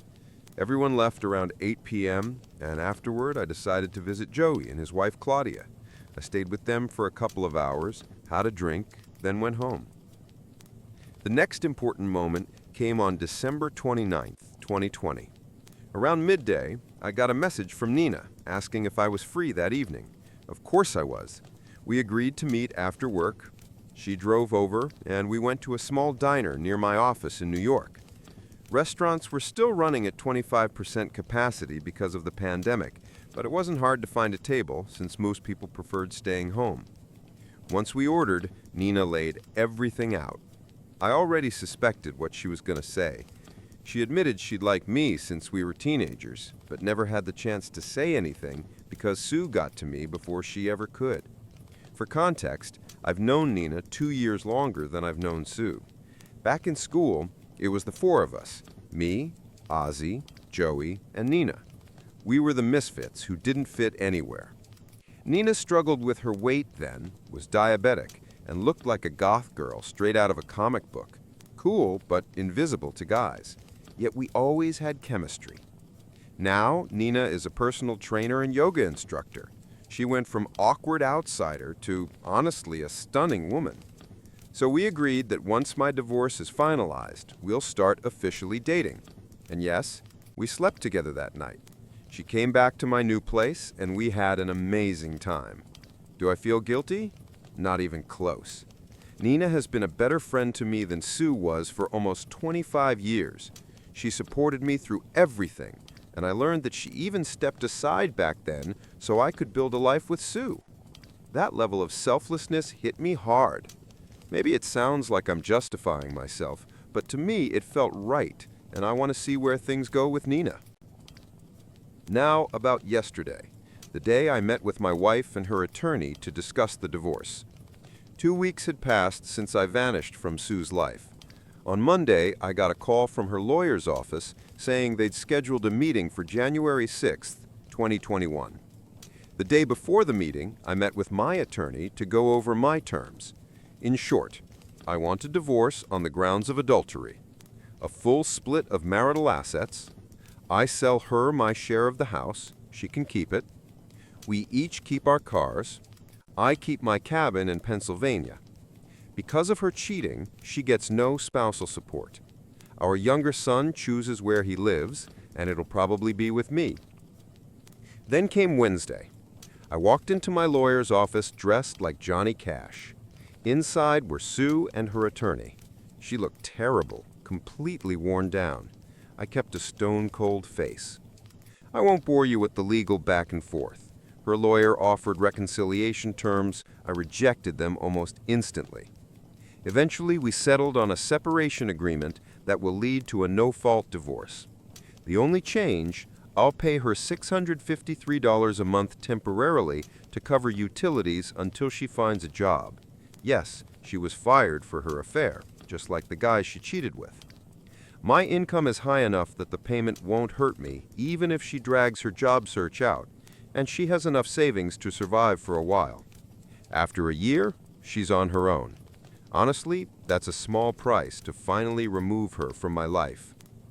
The divorce should take around 3 months, so by early April, I'll be free. After the meeting, I stepped outside. Sue followed me and asked to talk. I allowed it. She held herself together in the office, but once we were outside, she completely broke down, full meltdown. She apologized over and over, saying she never wanted things to end this way. She said she didn't expect to fall for that guy, but when she thought I'd been cheating on her, she panicked and betrayed me. She asked if I could ever forgive her, and maybe years from now we could try again, because she can't imagine living without me. I told her she'd better start imagining it, because this was the last time she would ever see me or hear my voice. I reminded her that our younger son is old enough to choose his own path. I told her she had half my life and every ounce of love I had, and she threw it away for a fling. I said there was zero chance of forgiveness. Every bit of love I had for her died during the months she whispered, "I love you," to another man instead of telling me our marriage needed help. I told her I loved the woman she used to be, but I hated the person standing in front of me now. She was sobbing on a Manhattan sidewalk, making a scene. People stared, but I didn't care. I wasn't going to humiliate her. I'd already destroyed her social and professional life. I just needed to say what I came to say. Then I put in my earbuds, turned around, and walked away. Later that night, her father called me to apologize. He said he was ashamed of her behavior and thanked me for being a good husband. I'll miss the man. He was like a father to me after my own dad died, but there's no point staying connected to her family now. After the call, I updated my Facebook status to divorced. Yes, it's not legally final yet, but emotionally it's over. People started messaging me right away, and I told them the truth. I filed for divorce because of infidelity. Nina called me immediately, surprised how fast things were moving. She didn't realize how far along everything already was. I asked her to come over, and she did. We slept together again, but this time she stayed the night. We talked until morning, and I haven't felt that kind of connection in years. Nina understands me. I can't get enough of her presence. Some might say I'm moving on too fast. Maybe. But my marriage ended the moment she let another man touch her. I've been emotionally done for a long time. So that's where I am. My divorce is underway. I'm starting something new with Nina. And despite saying once I'd never remarry, that was before Nina told me how she felt, and I can't deny I feel the same. We're taking it slow, and we won't go public until everything with Sue is legally finalized. As for Sue, I don't care what happens to her. She can keep the old house, move her boyfriend in, do whatever. I'll get my half of the money throughout 2021, 4 payments, and I'll never have to see her again. To everyone who's offered support and encouragement, thank you. It means more than you know. Update 2. My wife almost died yesterday. Last night, something happened that I honestly never expected. Since only my closest friends, my sons, my older sister, and my mother have my new contact information, and since I blocked my wife everywhere, she hasn't had any way to reach me since I disappeared from her life on Christmas Eve. Some of our mutual friends, however, can still contact me. I was in my apartment when I got a message from one of the few mutual friends who didn't turn his back on her after I exposed the affair. When I replied, he told me that he had stopped by to check on her and found her unconscious in the bedroom, foam at her mouth with 2 empty pill bottles nearby. She's now in the ICU in critical but stable condition. Doctors said she will most likely survive, but she won't be all right for a long time. That friend begged me to come. Her parents and sisters were also at the hospital. I'm guessing they were called because the hospital couldn't reach me due to my old number still being listed as her emergency contact. I simply said no. She is no longer my responsibility. She chose the easy way out instead of facing the consequences of the pain and humiliation she brought on herself by destroying our 23-year marriage. My friend insisted I tell my sons. I did, but made it clear that if they wanted to visit their mother, I wouldn't judge. She is still their mom. But I'm done. They were surprised by how firm I was, but they accepted it.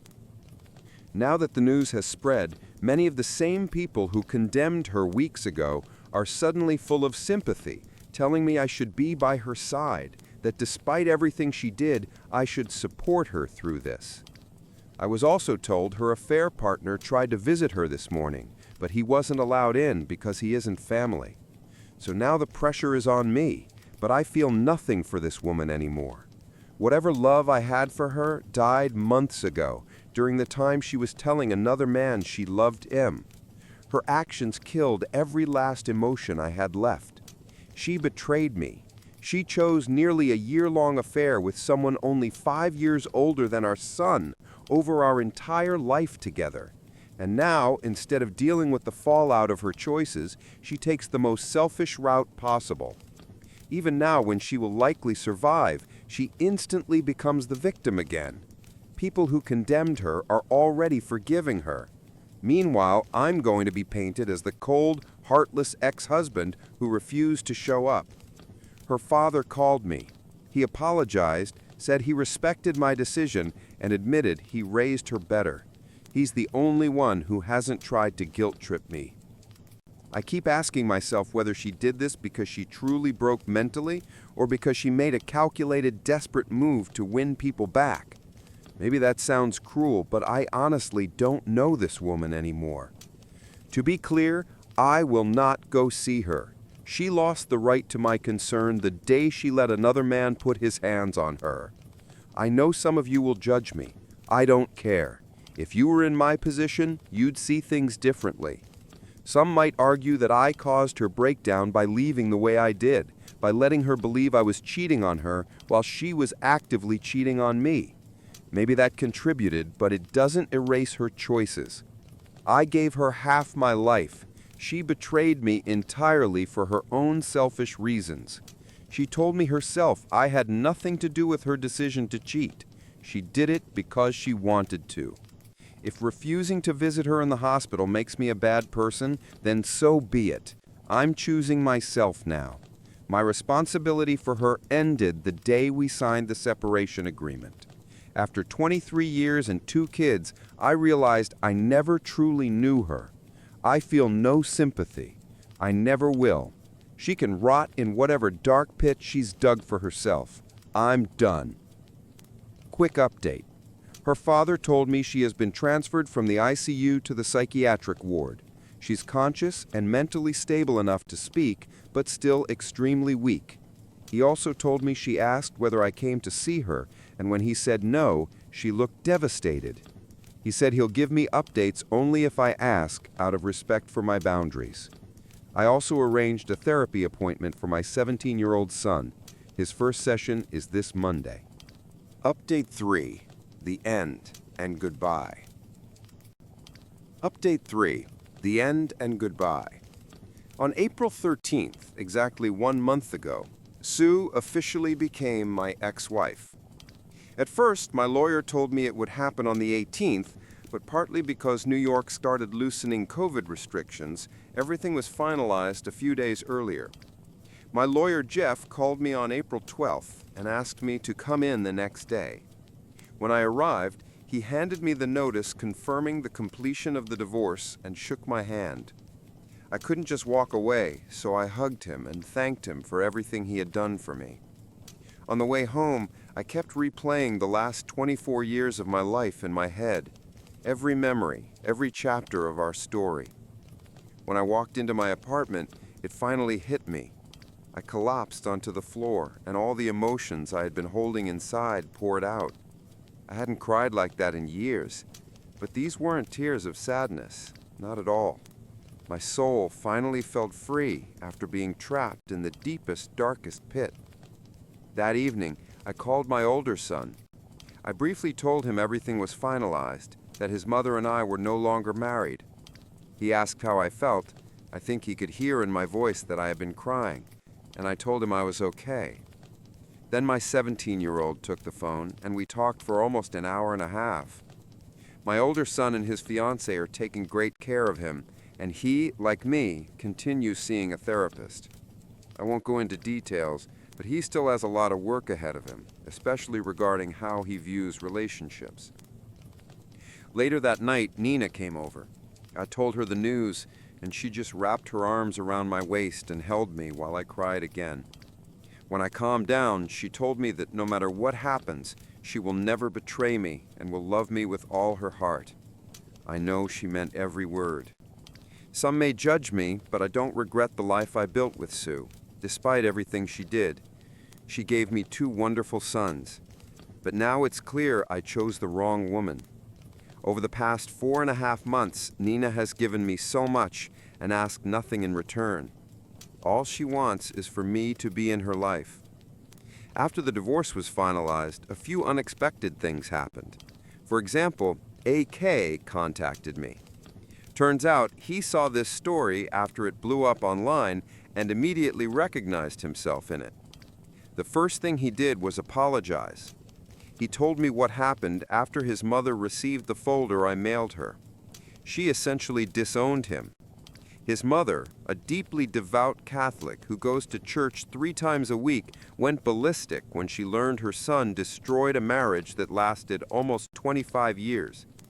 She kicked him out that same day, and within a week, when his employer received the folder as well, he was fired. Since then, he's been sleeping on friends' couches and trying to find work. I admit I could have completely destroyed this guy, but I didn't. I asked when he last spoke to Sue. He said months ago. The last time they talked, Sue told him to forget about her and move on. At least on that, she didn't lie. He kept answering my questions, surprisingly honestly. Maybe he was looking for some kind of redemption. Much of what he said matched what I already suspected. The conversation lasted around 20 minutes. He apologized again. I told him this. I'm copying it directly from our messages. You're a 27-year-old man who now has to live knowing your own mother hates you for destroying a marriage almost as old as you are. I know you messaged me because your conscience is eating you alive, but I'm not here to comfort you. When I was 27, I was building a future. You are homeless, jobless, a homewrecker. If you're smart, you'll learn from this. If not, you'll stay a failure until you reach my age, if you even make it that far. I'd wish you luck, but you don't need luck. You need to rebuild your life. Then I ended the conversation and blocked him. It wasn't what he expected, and I could have been crueler, but I think those words will stay with him for a long time. Another important event: as of May 4th, 2021, Nina now carries my last name. For the past 2 months, we talked a lot about where we want our relationship to go. Nina made it clear she won't be with anyone but me and wants to take my name. She wants to be my wife, and she wants me to adopt her daughter, let's call her Anna, as my own. I adore this little girl. She just turned 6 months last month, and she absolutely loves me. I'm the first father figure in her life. Her biological father abandoned them when she was 4. Nina never introduced Anna to any man she dated after her divorce, unless he had long-term potential. Clearly, I do, and I have experience raising kids. By the way, Anna and my younger son get along incredibly well. Their sibling-like bond is sweet and heartwarming. My therapist said this is definitely a good sign. So last Monday, we went to City Hall and made it official. It took 24 hours to get the marriage certificate. Telling everyone was funny. My buddy Ozzy said, "Who would have guessed?" My older sister said, "I'm taking bets on when the baby announcement is coming." We thought we were keeping the relationship a secret, but apparently everyone already figured it out. Yes, some will say we married too quickly. And yes, I said in comments that I'd never get married again. But that was before Nina confessed her feelings to me. She told me through tears of happiness that she never thought she'd have a chance to be with me. She described in detail how she had felt about me for the past 25 years and how, even while married, she regretted that Sue had won. I had no idea how deeply this ran for her. She even admitted she had moments where the thought of an affair crossed her mind, but she refused to become a homewrecker.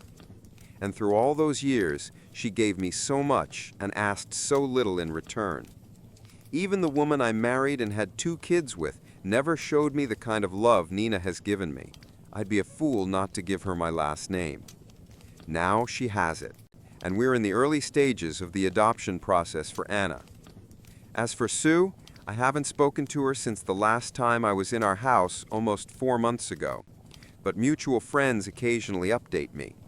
One of them, a realtor, told me he sold the house and he gave her a job as an administrative assistant at his firm. Because of that, he canceled the alimony I was obligated to pay her while she was unemployed.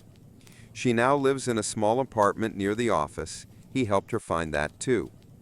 She's only a shadow of the woman she used to be. She's barely gained any weight back, keeps to herself, goes to work, does her tasks, and talks to no one except that friend. Probably because, as you know, her workplace friendships are what led to everything in the first place. I last heard about her in late March. I thanked the friend for looking after her, but told him I no longer need updates. She's no longer my responsibility. I'm sure she already knows about Nina and I, since some mutual friends have commented on it. And since my youngest will be an adult in a year, I have no reason to ever speak to her again. And I won't. That's it. My story is over. I sincerely thank everyone who wished me well.